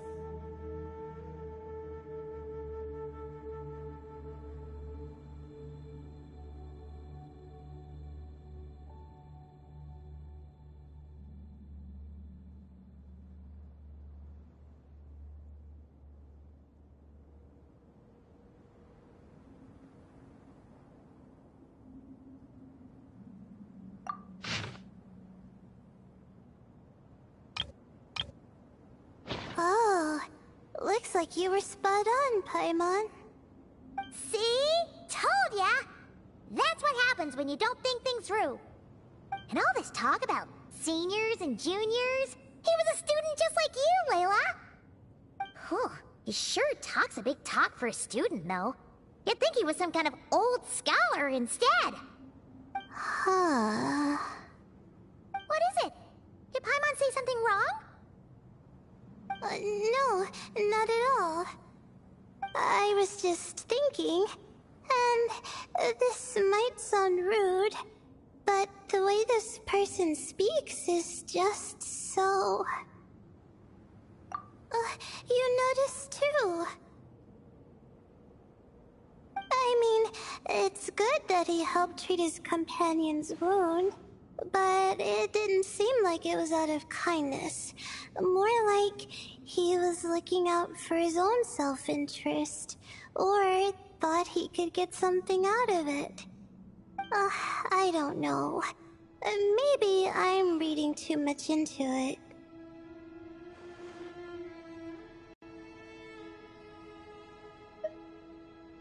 Yeah. If you're both in this dangerous situation together, wouldn't you mention them at least once? If it were Paimon, she would write down the name of every single person she was with. No one would be able to get away.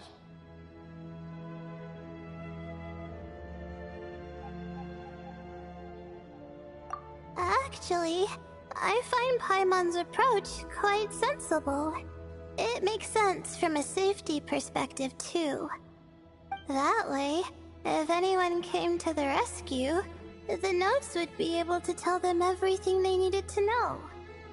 Whoa! That's genius-level thinking! Well, I learned that from Madame Farzan, actually. I'm not speaking from personal experience or anything. Oh, no! I'm just a student. It's fine! You taught us something, so you're our teacher. Simple as that. Anyway, from the looks of things, the student who left these notes behind was pretty weird. Let's keep reading.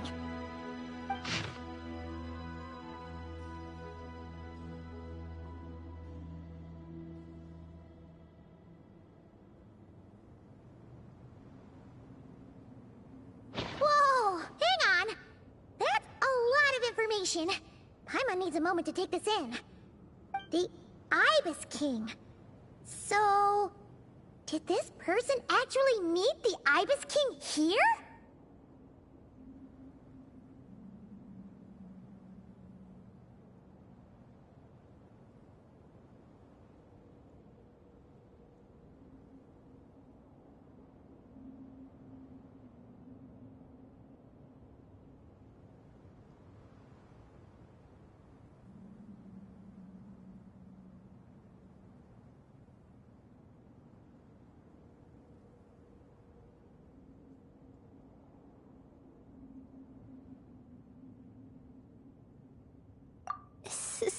Okay.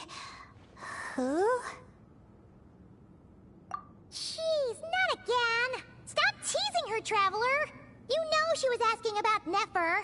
Anyway, Nefer's, a friend of ours. And she's mentioned the Ibis King before, but not in much detail.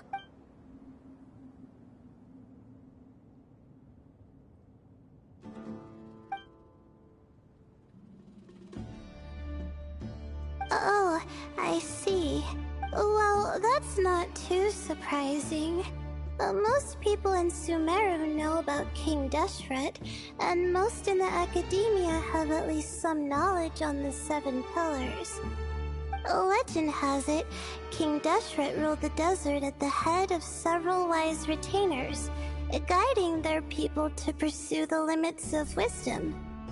He also left behind treasures for future generations, which continue to be relevant in nearly every research discipline. Now, this message indicates this student and his senior were rescued by the Ibis King. But to think it's possible to meet him in a place like this... We don't know when these notes were written, but didn't the Seven Pillars disappear a long time ago? Yeah, the notes made it sound like his powers were restricted. Also, the mention of this form? I'm not sure. Let's keep reading.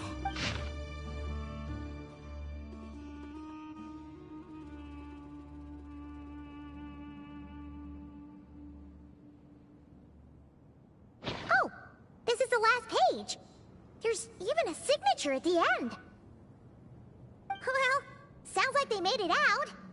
Guess it was a happy ending after all. Wait. But it says, the Ibis King cannot be trusted. Huh. Our friend said something similar. That the Ibis King was a liar. And the notes did make it seem like something wasn't quite right with him.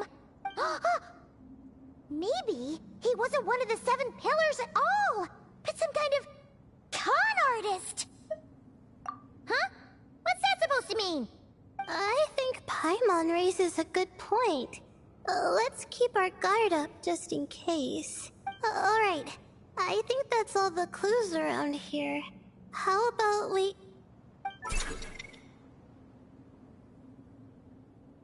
Oh, it's Marak! That means Kaveh and the others should be around here, right? Hello? Anyone up there? Can you hear us? Yeah, we can! You know, sound travels just fine in an empty chamber like this. You don't have to shout. Of course, if you're shouting to express your excitement at being reunited, by all means, pretend I never said anything. Yelling like this is kinda exhausting. Come on, let's head back down.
Wow, we all ended up in the same place, huh? Yeah, what a coincidence. Indeed. Or as I like to call it, the chai factor.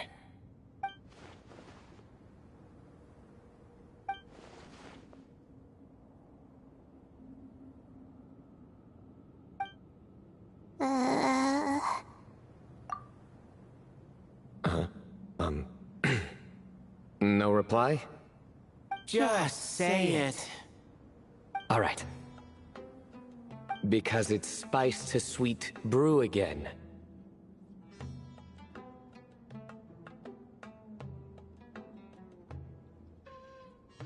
Oh, hey, that's a new version. Wait, what? You've never heard that one? What are you looking for? A place to sit and read my book. Oh, great. What else is new?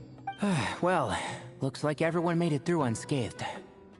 Let's take this chance to get some water, rest a bit, and discuss what we learned. Sound good? Yeah, let's debrief.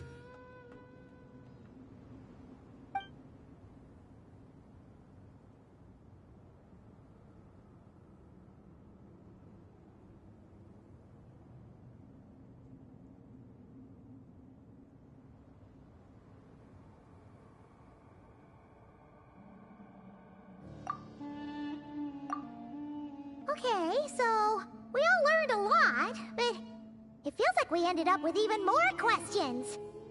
Yeah, but one thing's for sure. This place is tied to the Ibis King in some way. Hey, Sino. You're the current representative of Hermanubis. Can you call him up for a sec? Of course. Just let me sense his presence.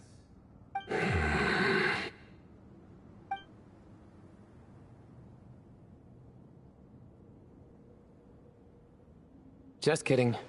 I can't sense him at all.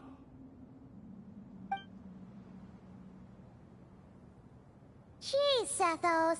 Did you set him up for that one? What are you, a two-man act?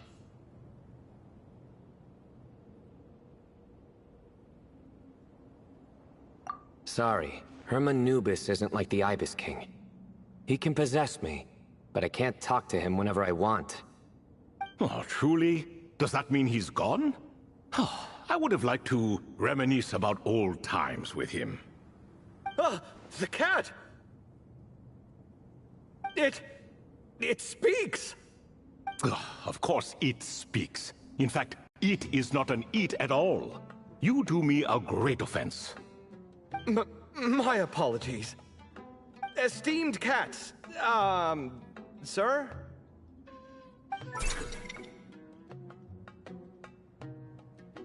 Oh, this little contraption is still here.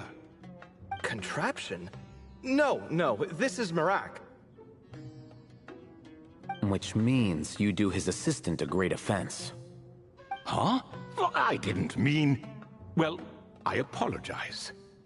I wasn't referring to this Marak, but rather the thing that operates it. King Deshret was quite partial to it. I have forgotten what it was called. It must have had an official name, albeit in the old tongue. Even if I did remember, I would need to translate it into modern language.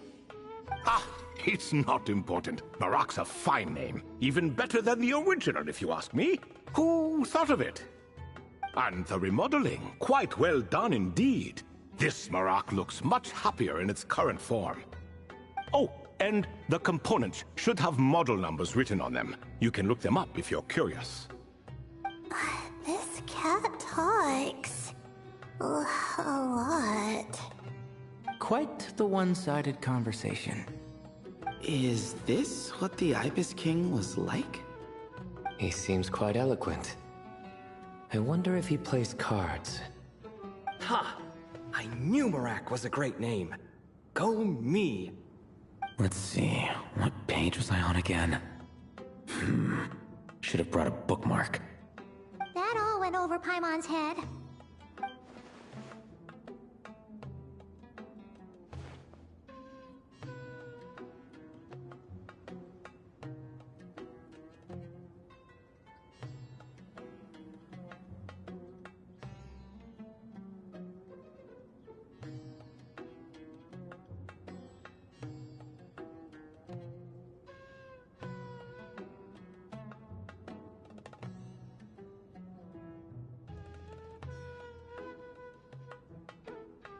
Hello indeed. For you to know my name. Yes, I was not mistaken. You are special among your companions. But you are all guests. It is only proper to invite you in. Come then, This way.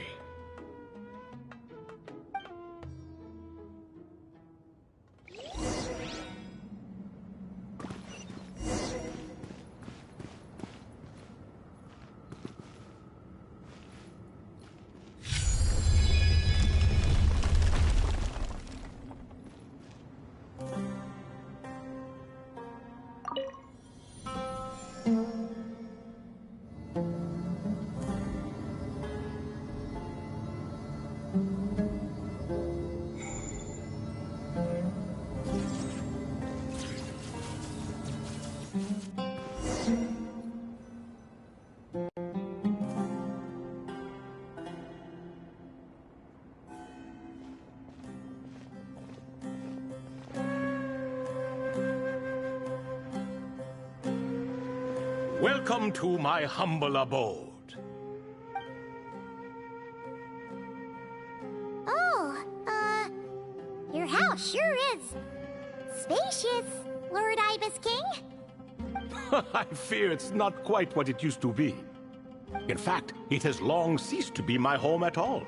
It belongs to the descendants of the cats I once raised. Such adorable creatures, aren't they? Take the one I'm borrowing here, for instance. A chubby fellow with such lovely fur.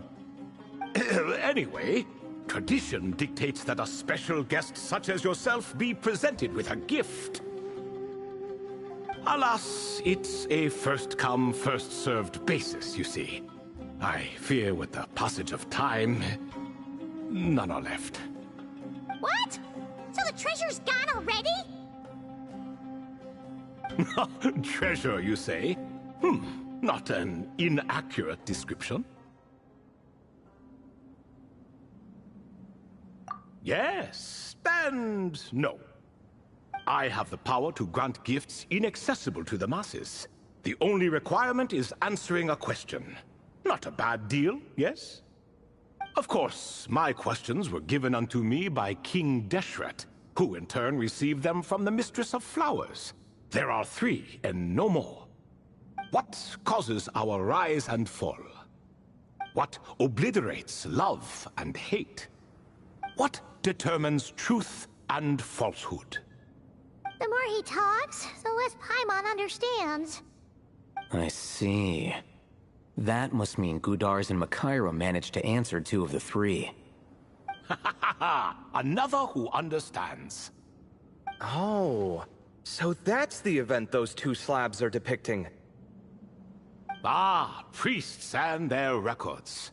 A singular obsession, and quite boring, too.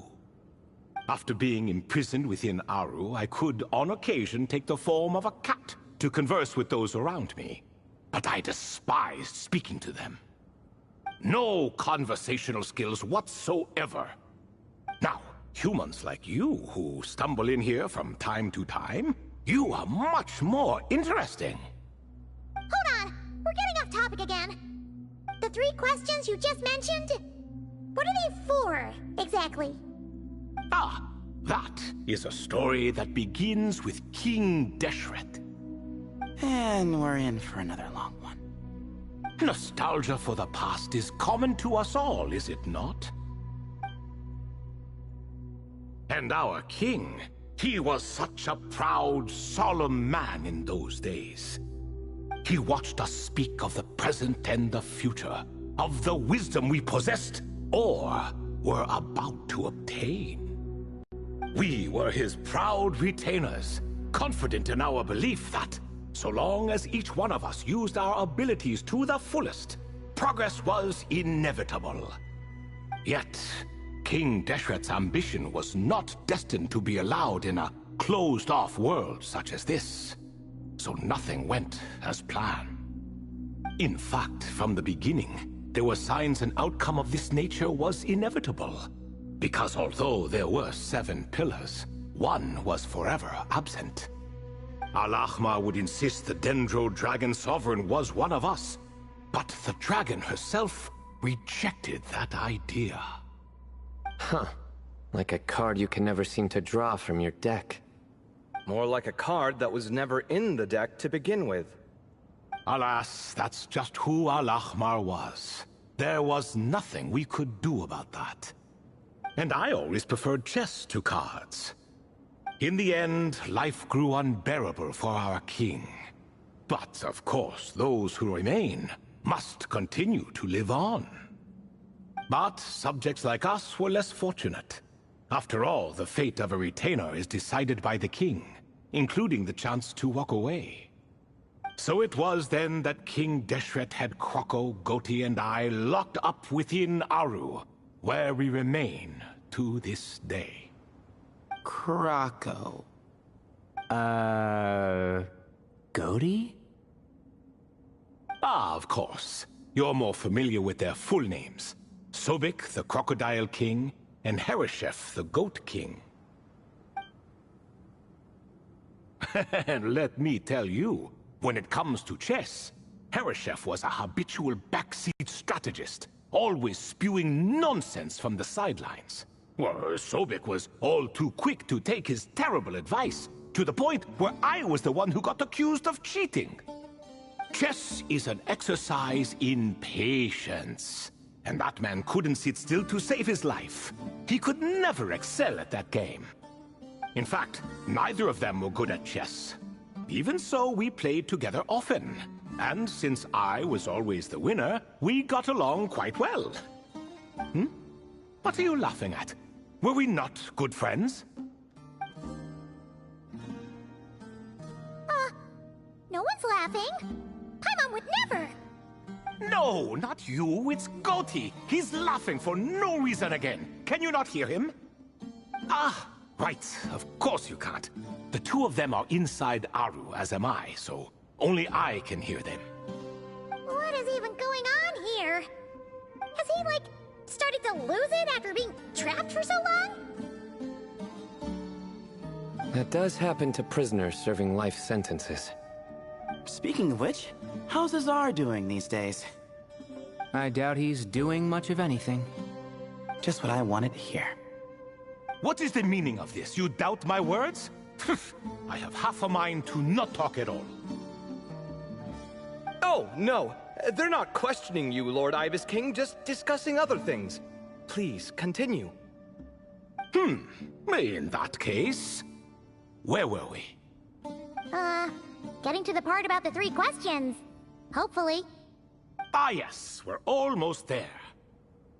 Before I entered Aru, King Deshret said I could be released from my eternal seal if I chose humans who could provide the correct answers to those 3 questions.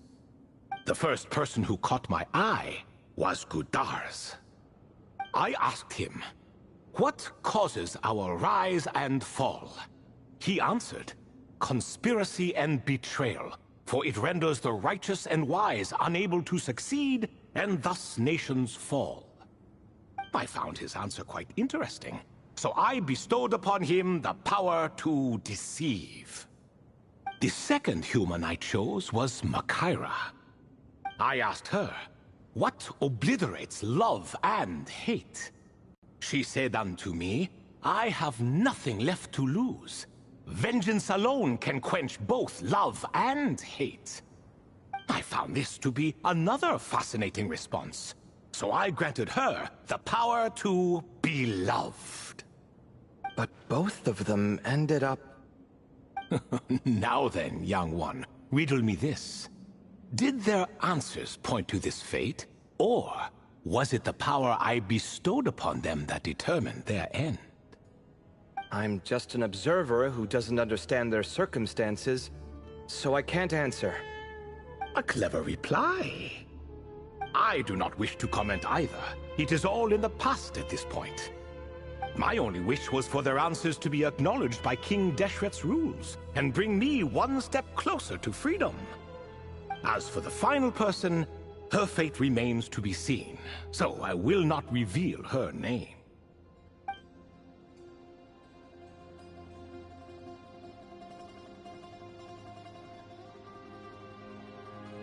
I asked her, what determines truth and falsehood? And found her answer quite compelling, so I bestowed upon her a gift to match. As you can see, however, I have not been freed, so it's clear the answer she gave at that time was wrong. But, alas, 3 people were chosen, and 3 questions were asked.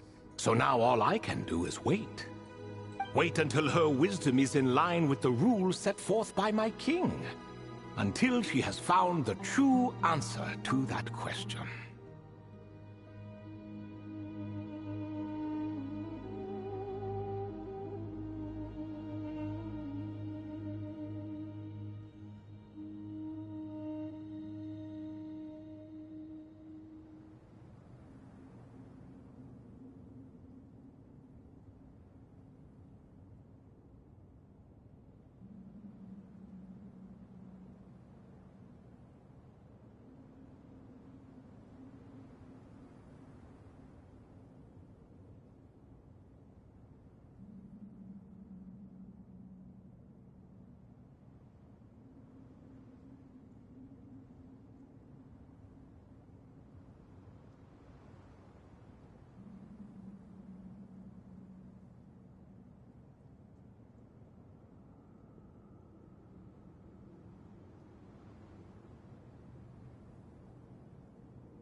No wonder there was no 3rd stone slab then.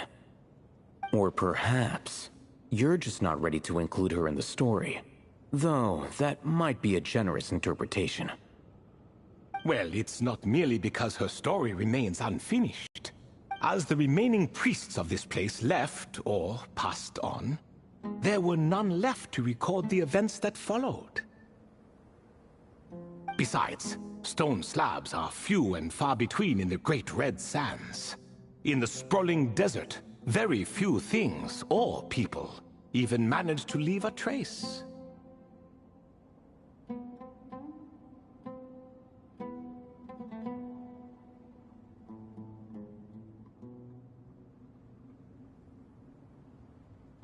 But sometimes I can't help but wonder. If that young man from several centuries ago had been willing to answer my question, would I have left Aru by now? Wait, so there was someone else? Of course, it has been thousands of years after all. All sorts of people have stumbled upon this place, but I only chose the special ones. That young man had such a singular intelligence, though his companion, by contrast, was rather average. The author of those notes we found? The student named Zandik? Ah, yes, I think that was his name. In truth, I was unsure whether I should grant him my 3rd remaining gift.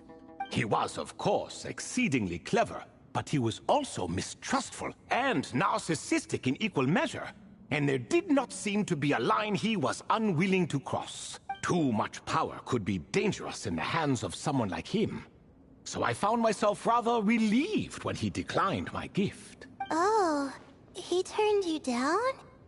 Did he give a reason? Yes, he said he didn't need it. I still remember the look in his eyes. Nothing stood out per se, and still I could sense contempt and disdain radiating from his gaze. I could not give an exact reason, but on instinct I just knew. It would not end well to get close to a man like that. So, I tricked him. Stick close to your companion, I said. Only the descendants of Tulatula can come and go as they please. Leave him behind, and there is no escape for you. So, does that mean his companion wasn't a descendant of Tulatula? Oh no, that part was true. The lie was in the other half. Anyone can enter or exit this place. There are no restrictions. I saw that his companion was exhausted and was concerned Zandik might leave him behind. Or worse, that some other accident might befall him. So I made up an excuse to prevent Zandik from going a step too far. Oh, and speaking of, Sandik's companion had the same blue hair and pointed ears as you. Wait, does that mean also a descendant of Tuletula? Indeed. When Hermanubis founded that city, he took in many who had nowhere else to go. Today, their progeny are scattered to the four winds, and indeed are far more numerous than I could have imagined. So the person you protected could have been my ancestor. Yes, yes. You're very welcome for that. Could I ask another question, Lord Ibis King? Of course. I have nothing but time, I'm afraid. Did you also save me and a man named Jur? I did. You two were quite unlucky bumping into a device King Deshret once used to measure human brain power. That contact caused more knowledge than you could handle to flood into your minds. So I replaced that knowledge with simpler, repetitive information. Of course, the side effect being the same thought repeating over and over again in your mind, but that should resolve itself in time. How many moons are there in the sky? Yes, that was the phrase I used in your head. I forgot the other one, though. I believe it had something to do with food. Both were spur-of-the-moment decisions, so no need to dwell on the meaning too much. Oh, I see. Thank you, Lord Ibis King. As I said, young one, you are most welcome. If you're inclined to return the favor, perhaps you could turn off that device so no one else can trigger it? There's only so much a cat's paw can do, so I'm afraid this is something I must leave to you. Or Marak, I suppose. Oh, splendid! Another one bites the dust. Such is the fate of things here. Day by day, little by little, the remnants of ages past fade into obscurity. For that reason, the gifts of bygone eras, be they tied to your blood or technological in nature, are not to be revered. They are tools, nothing more. Disrespectful? I simply make the most of what I have. Besides, our king has been gone all these years.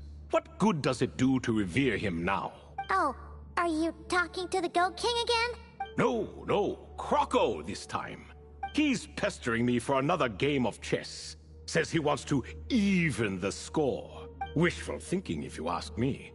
If we counted one push-up for every loss, he'd owe me 300,000 by now. Of course, that's just a rough estimate. I've never kept count. It appears that's something you like. Being someone unable to be defeated. I suppose so. All right then. Time for me to extend my winning streak, and for you all to head home. In truth, deep down, I know even the answers to those 3 questions will not change my fate. But that is for me to reckon with. Go on now.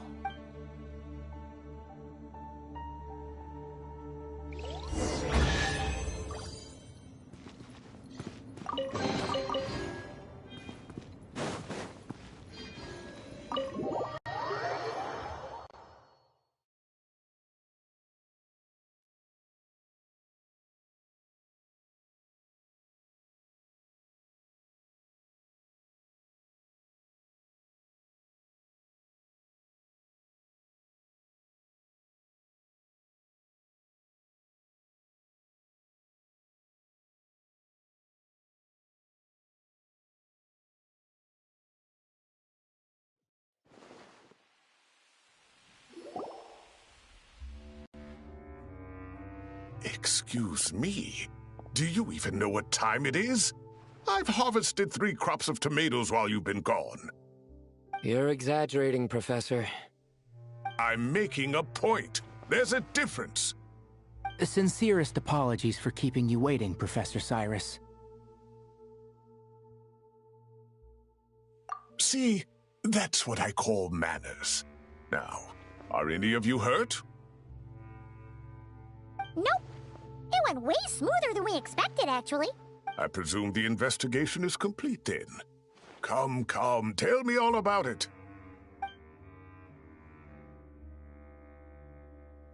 Oh my, did you luck out? If you've read the work from the Vahumana Darshan, you would know that the Ibis King has, well, let's call it a mixed record. Perhaps he softened up a bit in his old age, and that's why he chose to help you. Or perhaps he just didn't have a good enough reason not to help us. See? Marak agrees. How do you even know that's what Marak meant? That could have just been a happy noise. In any case, there's a lot to be happy about. We figured out what happened to Layla and Jur, and there were some unexpected takeaways too. Yeah, I never expected to learn about my ancestry. I've always thought of myself as just an ordinary student. I never would have even considered something like that could be true. Come to think of it, our ancestors might even have been friends at some point. Huh? You're right. Maybe I should take a trip back home to see if I can find any records about that. Oh, I was just throwing that out there. I wouldn't want you to go to the trouble. It's fine. My advisor gave me a break, and I still have a few days left, so... Oh, wait. My study topic. I haven't made any progress at all. No. I need to focus on that instead. Right. Couldn't you help her, Professor? Huh? No, I could never. Me, you say? I'm from the Spatamar Darshan, and I don't think that Nephis or Zahahadi researched the stars. All I have to offer are my homegrown tomatoes, although I suppose it's not impossible. I can ask a few old friends to recommend some interesting topics. You really don't have to. It sounds like a lot of work. Hardly. A few passing questions while we water the plants? It's no trouble at all. Thank you so much. Of course. Now it's getting late, and you all must be tired. Let's wrap things up here. Some say desert nights are the sun taking mercy on us after the heat of the day. So, let's leave while she still feels merciful.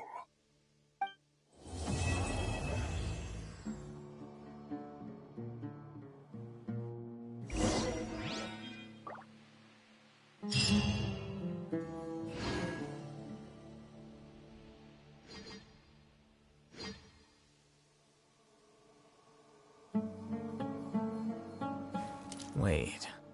Huh? No. Whatever.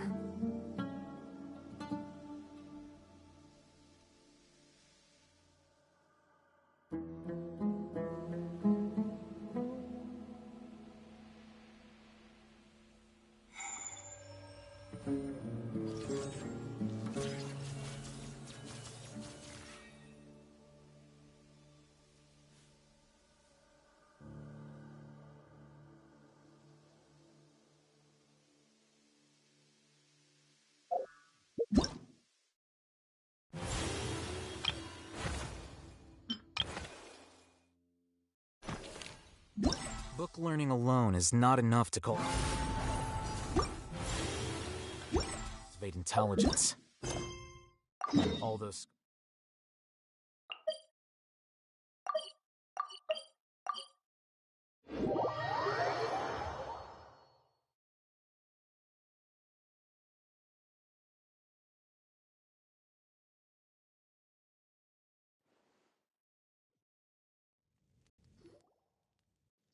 Traveler! Paimon! Over here!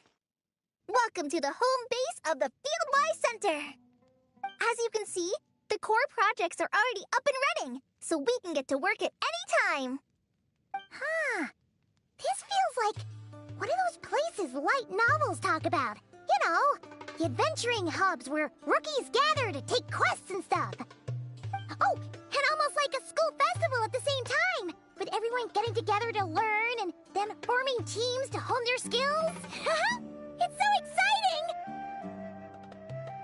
Well, this place isn't quite as decked out as a school festival, but Master Tainari said the academia plans to be generous with the resources. Anyway, Before students and researchers head out on dangerous field missions, they can come here for advice and emergency training. We even have professionals on staff that can join their teams to serve as guides or safety NGL, personnel. this event story was underwhelming. Yeah, you can think of it like a forward operating base, equal parts theoretical training and field practice.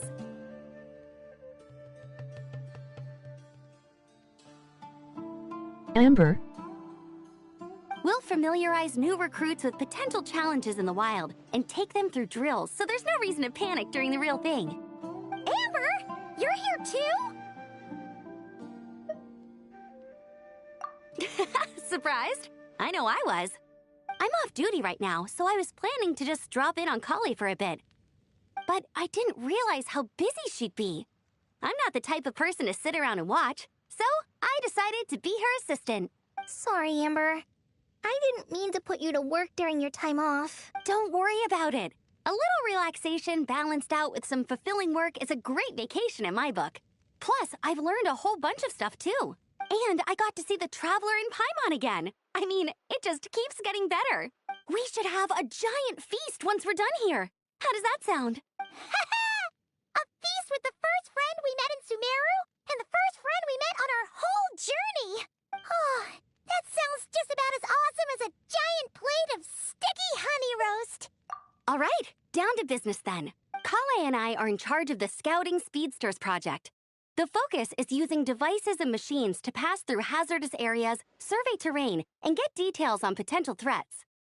Plus, a mortar research indicates that during dangerous situations, having the support of an Be right adorable back, lunch companion break. can help set adventurers' minds at ease and prevent excess nerves. So, After this we took cushing. inspiration from Cullen Anba and Baron Bunny to create 2 scouting devices that are both adorable and useful. Cullen Anbot and Bar Drone Bunny. So far, feedback has been pretty positive. Once we've collected enough data, the academia will continue to refine the scouting buddies and release even more designs. A bunch of Kulanambas and Baron Bunnies running around the wilderness? What is that gonna look like? Plus, with you to guide our 2 little scouts, we'll be able to obtain some great data. Once you have a more complete understanding of the Fieldwise Center, you should come test them out. Now come with me. I'll introduce you to the other consultants. Oh yeah, the lady with the greenish blue hair also has a super adorable device over there. But it does something completely different than our scouting buddies. I'm looking forward to seeing it in action. Oh hey! Another familiar face! Come on, let's go say hi!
Back.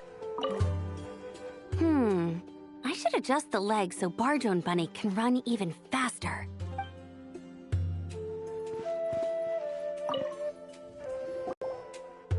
It's really that popular. The internal locomotion mechanism is clever enough, and the execution on the terrain recognition, remote control, and weight detection modules isn't bad. But the appearance... it might as well be a doll for a child. No, this won't do. Madam Farzan, great news! The Traveler and Paimon agreed to join! The Fieldwise Center just leveled up big time, huh? Hello, Madam Farzan! We're here to help! Well, look who the cat dragged in. Excellent job, Kale. Snagging 2 top experts with undeniable adventuring expertise. Now the League won't be able to say a word, no matter what kind of feedback I give. Now tell me, what do you think of this puzzle, pal? Whoa! It looks just like you! It's a collaboration between my juniors in the Haravatat Darshan, the Puzzlers League, and the Synopsium on Ruin Mechanisms. Clearly, the technological aspect is quite advanced. But the appearance... it couldn't be more childish. You should have seen Anise, defending this design choice with more passion than her thesis. Young people these days. Far too obsessed with making things cute. Huh. Paimon kinda likes it. Kali and Amber were just saying how cute companions can help adventurers stay calm. With a doll that looks like you by her side, Paimon thinks she could go adventuring in a super dark ruin and not even get scared. Well, that line of thinking does have merit. And I suppose choosing this particular appearance is a sign of their respect. For me. Still, there are adventurers who place greater emphasis on reliability and technical composition. People like that don't just want their devices to be able to survive an avalanche, but to look the part. And for their appearance to reflect the high-tech composition. The fluffiness of this puzzle pal, on the other hand, doesn't give the impression it would be a reliable or formidable device. The appearance may even be distracting. Now picture this. A thick metal casing, square in shape, with a matte finish and openings to showcase the complex technical composition. That would have much more visual impact. I'm the perfect example of this. I have a youthful appearance, and so people question me on occasion. If I had a head of white hair instead, things would be different. Really? Then, you want Paimon to talk to them? She has white hair. What? No! That's not the same thing. I didn't realize you had such strict views about this, Madam Farzan. Huh? So, even you prefer this version? Well, if that's what you really think, then fine. You'll have to come back and test it out on some puzzles, Traveler.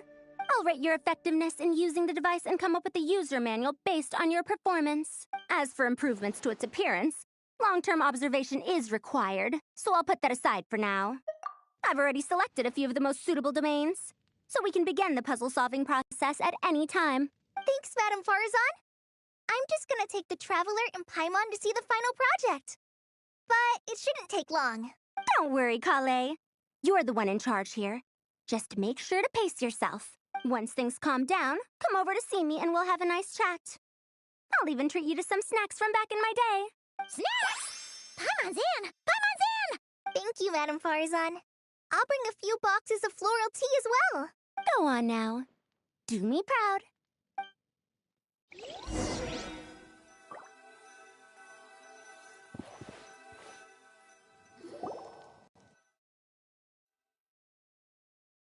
This last one is a long-term project we're calling the Security Division. Thanks to General Mahamatra Sino, we've been able to bring Dia on as the instructor and Candace as the coordinator. They're putting together a combat test right now, but they should be back soon. Hey, looking for us? Guess we showed up right on cue then. Wait, the Traveler and Paimon are joining as well? That makes things a whole lot easier. Sorry for keeping you waiting, everyone. But we managed to bring back some good intel. Intel? Huh, this is starting to sound intense.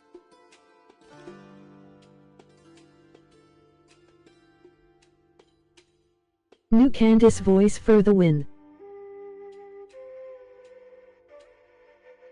Fuck Sheree Kirby.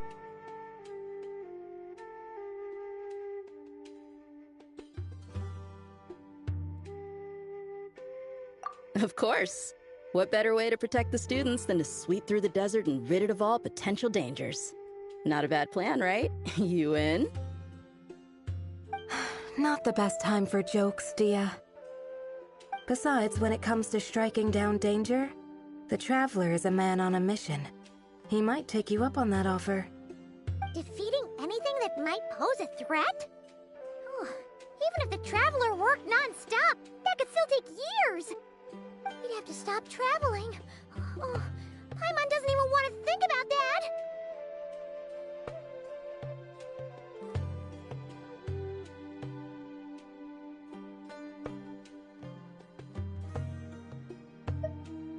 Time would be the least of our problems. Some dangers aren't visible to the naked eye, like the scorpions burrowed underground or the terrifying raptors sleeping in the trees. You can't get rid of them until they jump out to attack you. For situations like these, we'd have to combine Madame Farazan's recommendations with Amber's approach to scouting, calculating our chances of encountering enemies and our expected operation times.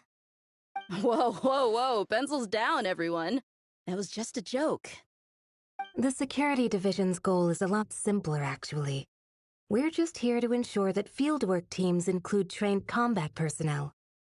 Some of this work has been entrusted to the Blazing Beasts and other mercenaries, but members of investigation teams who pass the combat test can also qualify. Before an investigation team is allowed to head into a dangerous area, the group must include at least 2 professionals who have passed the assessment. And Dia and I were just out collecting intel on the best place to hold the test. We found a domain filled with monsters and bandits of all levels. Hopefully, they don't mind us borrowing their stomping ground for a bit.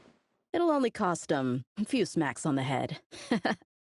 Oh, so we just need to supervise, right?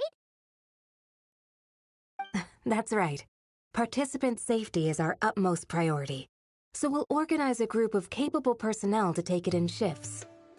We still need to figure out our testing metrics, though. Fighting is different from an actual exam, and there's no one right answer. Mercenaries like me, we all have our own style. That's not a problem in actual combat, but when it comes to teaching, we tend to stick too much to what we're used to. So, we need someone to give us a baseline. Someone who has the experience, but also takes a more flexible approach in combat.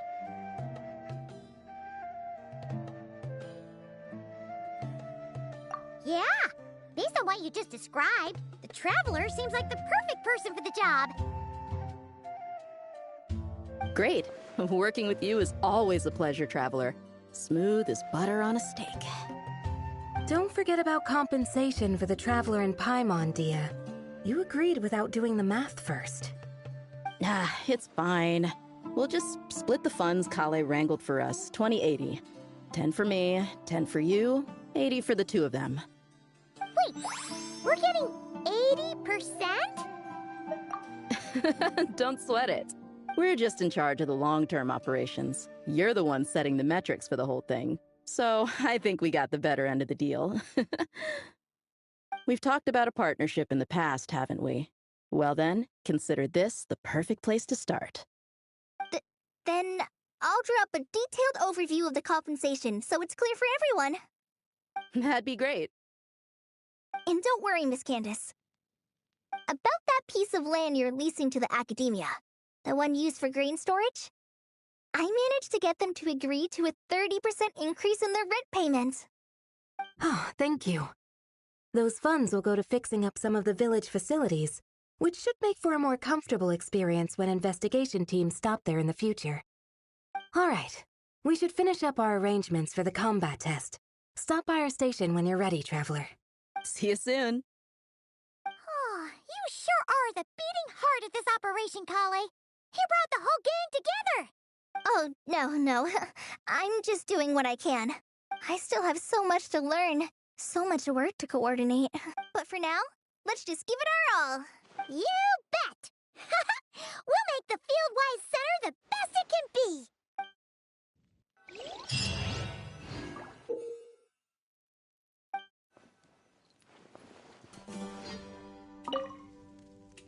Hey, ready to do some quality assurance on our test questions?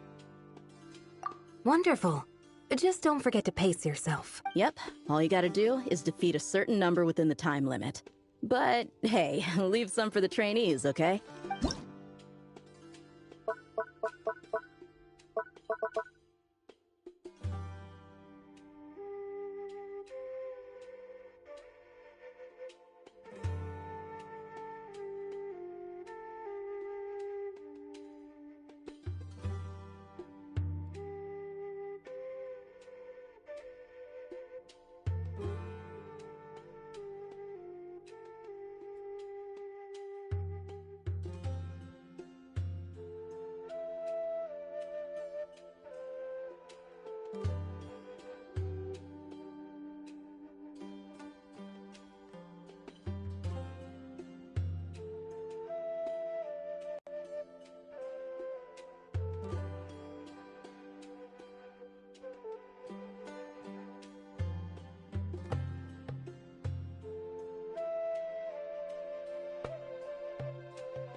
protect us.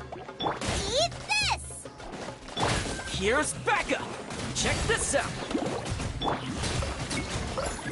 For the everlasting forest. A process of elimination.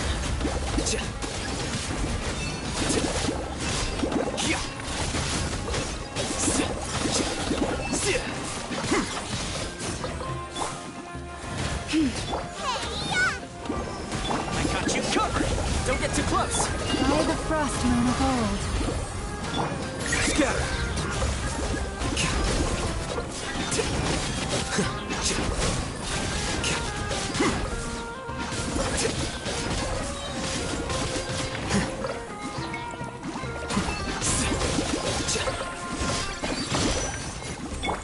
You poor last... You're toast!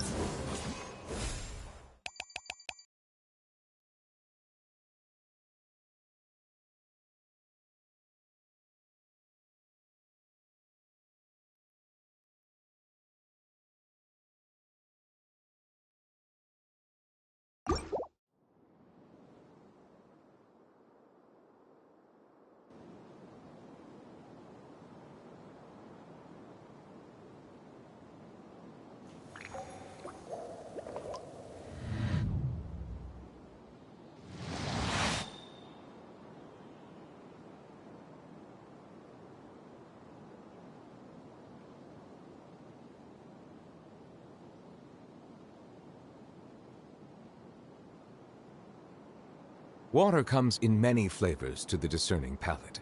Mondstadt's water is crisp and pure, while water from Liyue has an enduring aftertaste. In Inazuma, the water possesses a depth of flavor unlike any other. Strike a pose! Time to shine!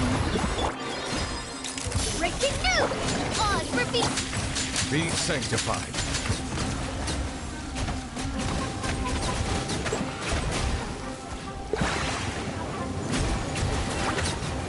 Settle down!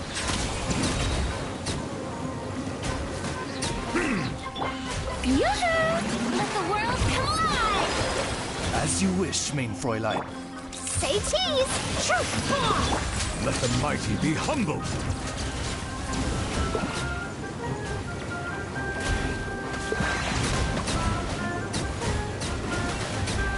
Silence!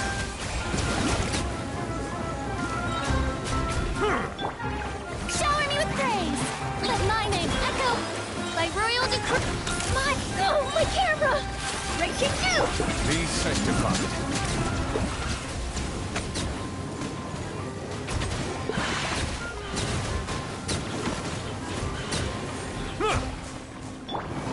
Midnight Phantasmagoria! Let the world come alive! Say, smile! Hard-hitting it? The tides beckon.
There's an 8-minute afterward cutscene of the feast. I'm planning to make that a separate video.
Hey there! Ready to go full speed ahead with Cullen Anbot and Bardrone Bunny? Our two scouting buddies are tuned up and ready for testing. Don't worry. I'm using this station as a temporary office for the Fieldwise Center as a whole. But it hasn't been too bad. Just a lot of data processing for our scout bots and some paperwork. Oh, and we also give suggestions on how to modify the internal mechanisms. When an investigation team comes along, we register them and check if emergency training is needed. Then we take care of the departure procedures, allocate the required personnel and equipment, and then we monitor the situation with their camp provisions and touch base with the logistics staff. I don't mind. It's just temporary. The center hasn't been open for too long, so we're still working out the kinks. Yeah. Plus, verifying travel qualifications and keeping an eye on logistics is nothing new for me. And the academia is sending specialists to set up a formal administrative team soon. We just have to show them the ropes. Some of them are here already. So once that's set up, and the researchers submit their certifications, we can start delegating the work. And then we can take a well-deserved break. I asked Lisa and Kaya for some recommendations before leaving, so I have a list. Time's been a bit tight this trip, but Kali took me around Sumeru City, and we had tons of amazing food. She's one busy gal, though, so I didn't want to drag her from place to place. It made more sense to spend time here helping her out. I'm sorry, Amber. For what? I'm having a blast. Seeing you take the reins, seeing your friends place their trust in you, even rely on you, it makes me so happy. Traveling, relaxing, I can do that whenever. It's not like this is my last time here. Besides, once we're done, there will still be more than enough time for sightseeing. That makes me even more determined. You don't need to worry about me, Amber. I've got this.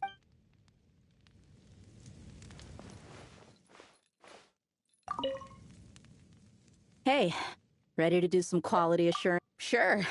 Feels like it's been ages since we last saw each other. If we'd known you were coming, we would have prepared a whole welcome feast.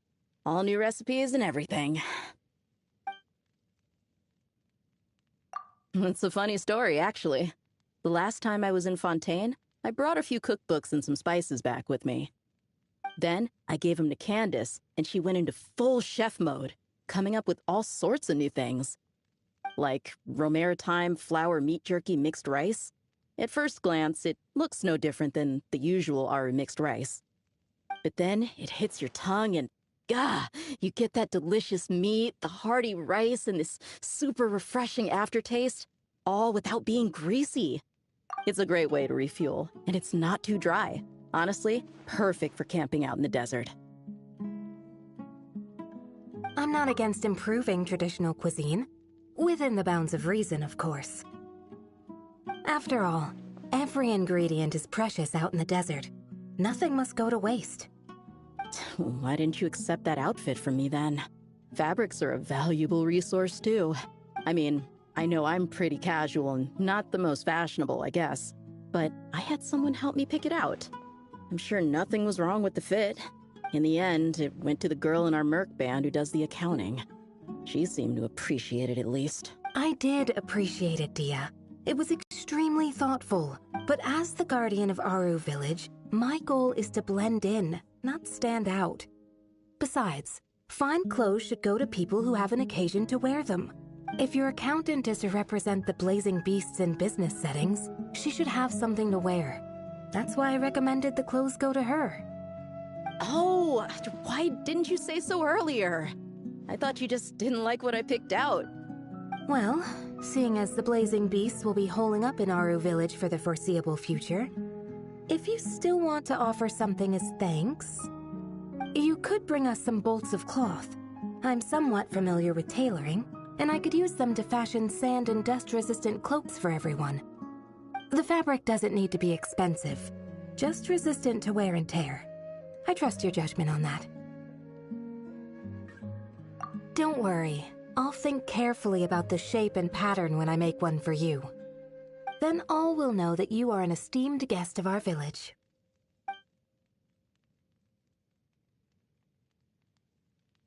Oh man, I'm getting kind of excited. In that case, maybe I'll head to Liyue next. I've heard you can get some really nice fabric there without breaking the bank. Oh, and they've got a huge selection of silks as well, if that's what we're going for. But they've also got security in spades, so no merc work for us. We'll just be tourists, polite, well-behaved travelers. Once we're done here, I'll make a plan with the rest of the beasts.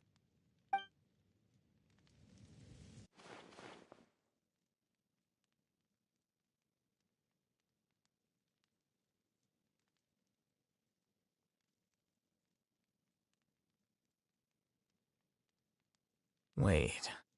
Huh? No. Whatever.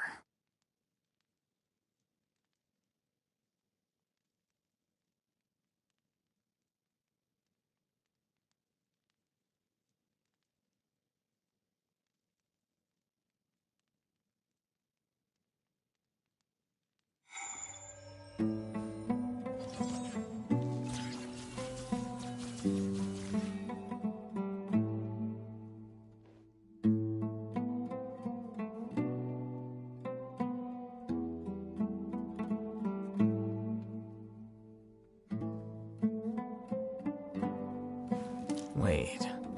Huh? No. Whatever.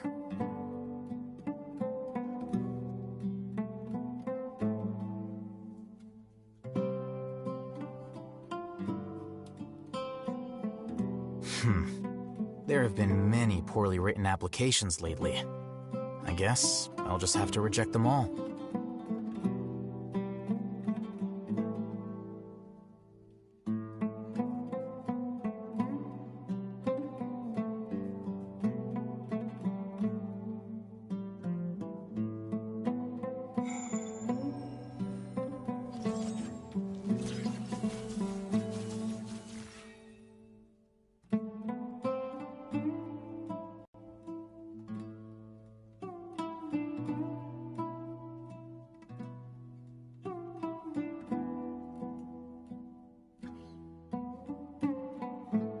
The scribe's work is simple, which is exactly why I took the position.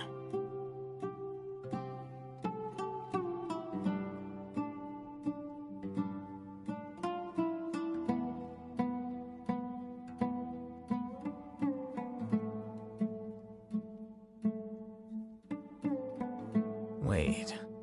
Huh? No. Whatever.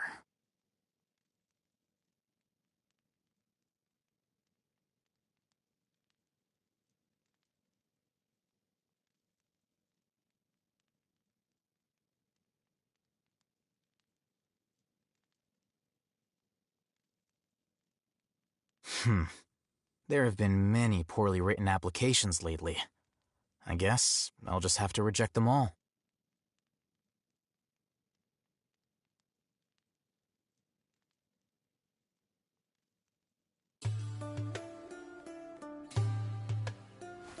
Wait.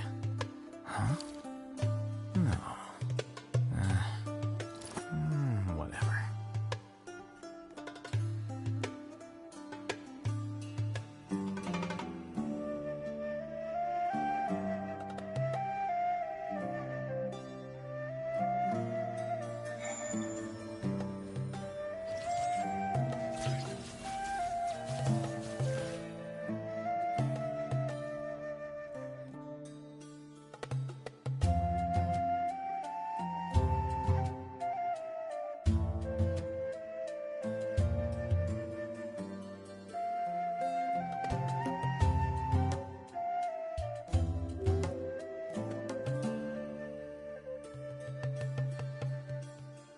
Wait. Huh?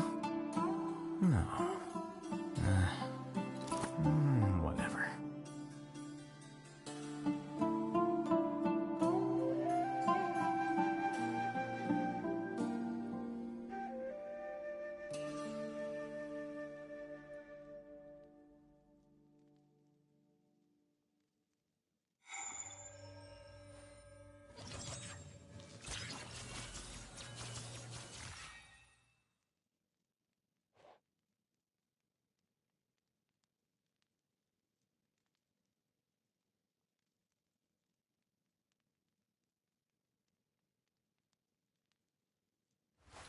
Wait. Huh? No. Whatever.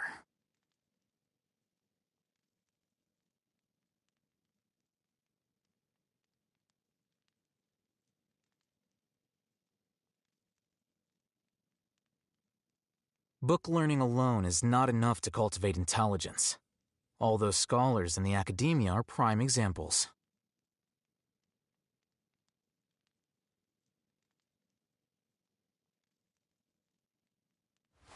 Wait. Huh? No. Whatever.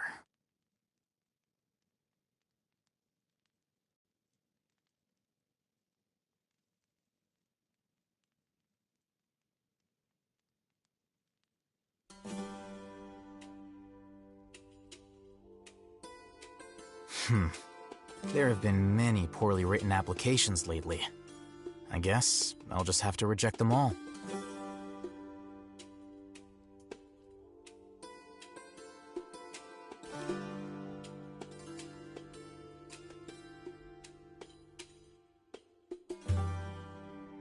Wait. Huh? No. Whatever.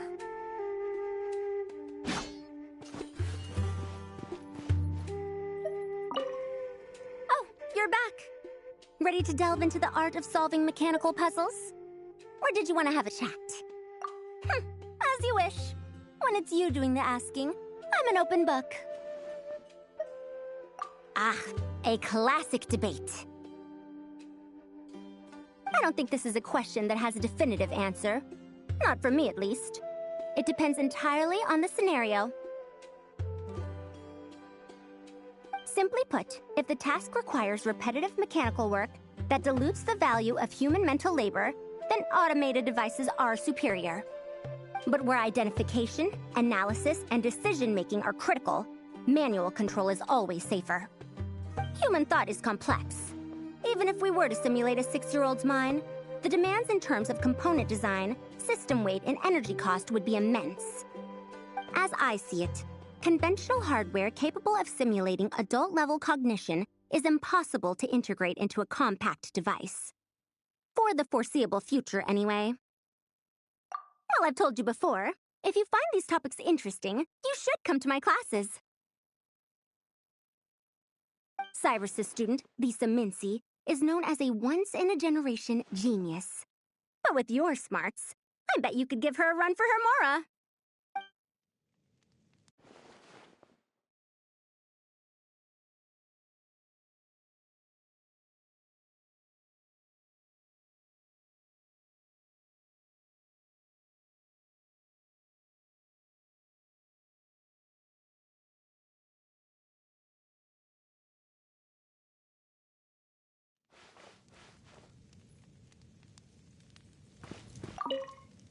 Hey there! Ready to go full speed ahead with Cullen Anbot and Barjone Bunny? Our 2 scouting buddies are tuned up and ready for testing.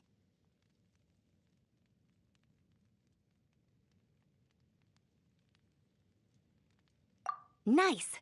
Sure takes you back to the gliding test days, huh?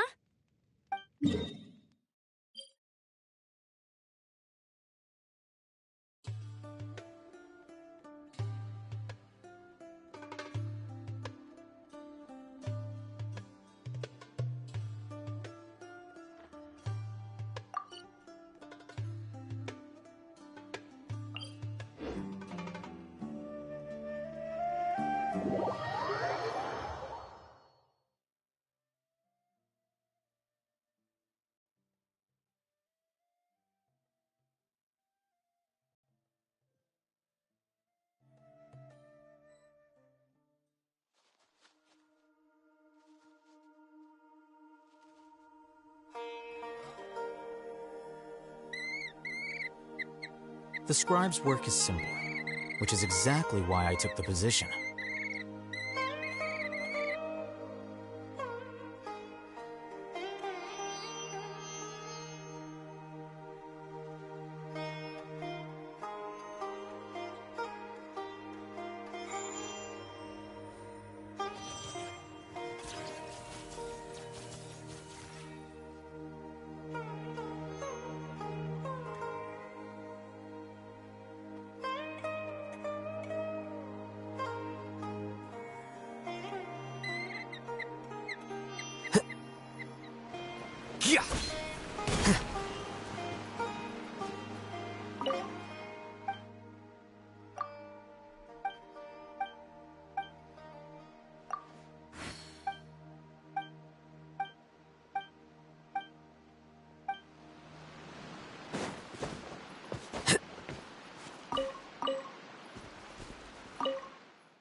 Book learning alone is not enough to cultivate intelligence.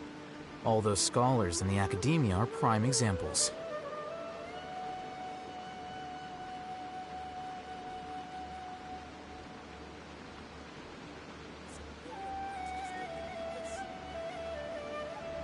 Wait.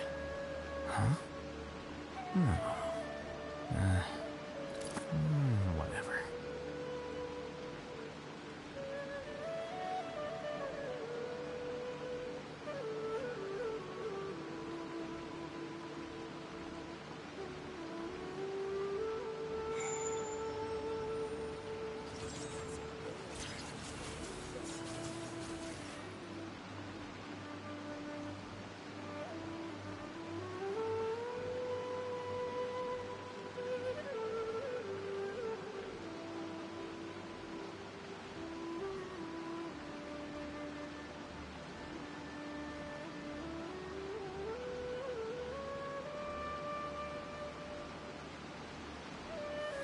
Wait. Huh? No.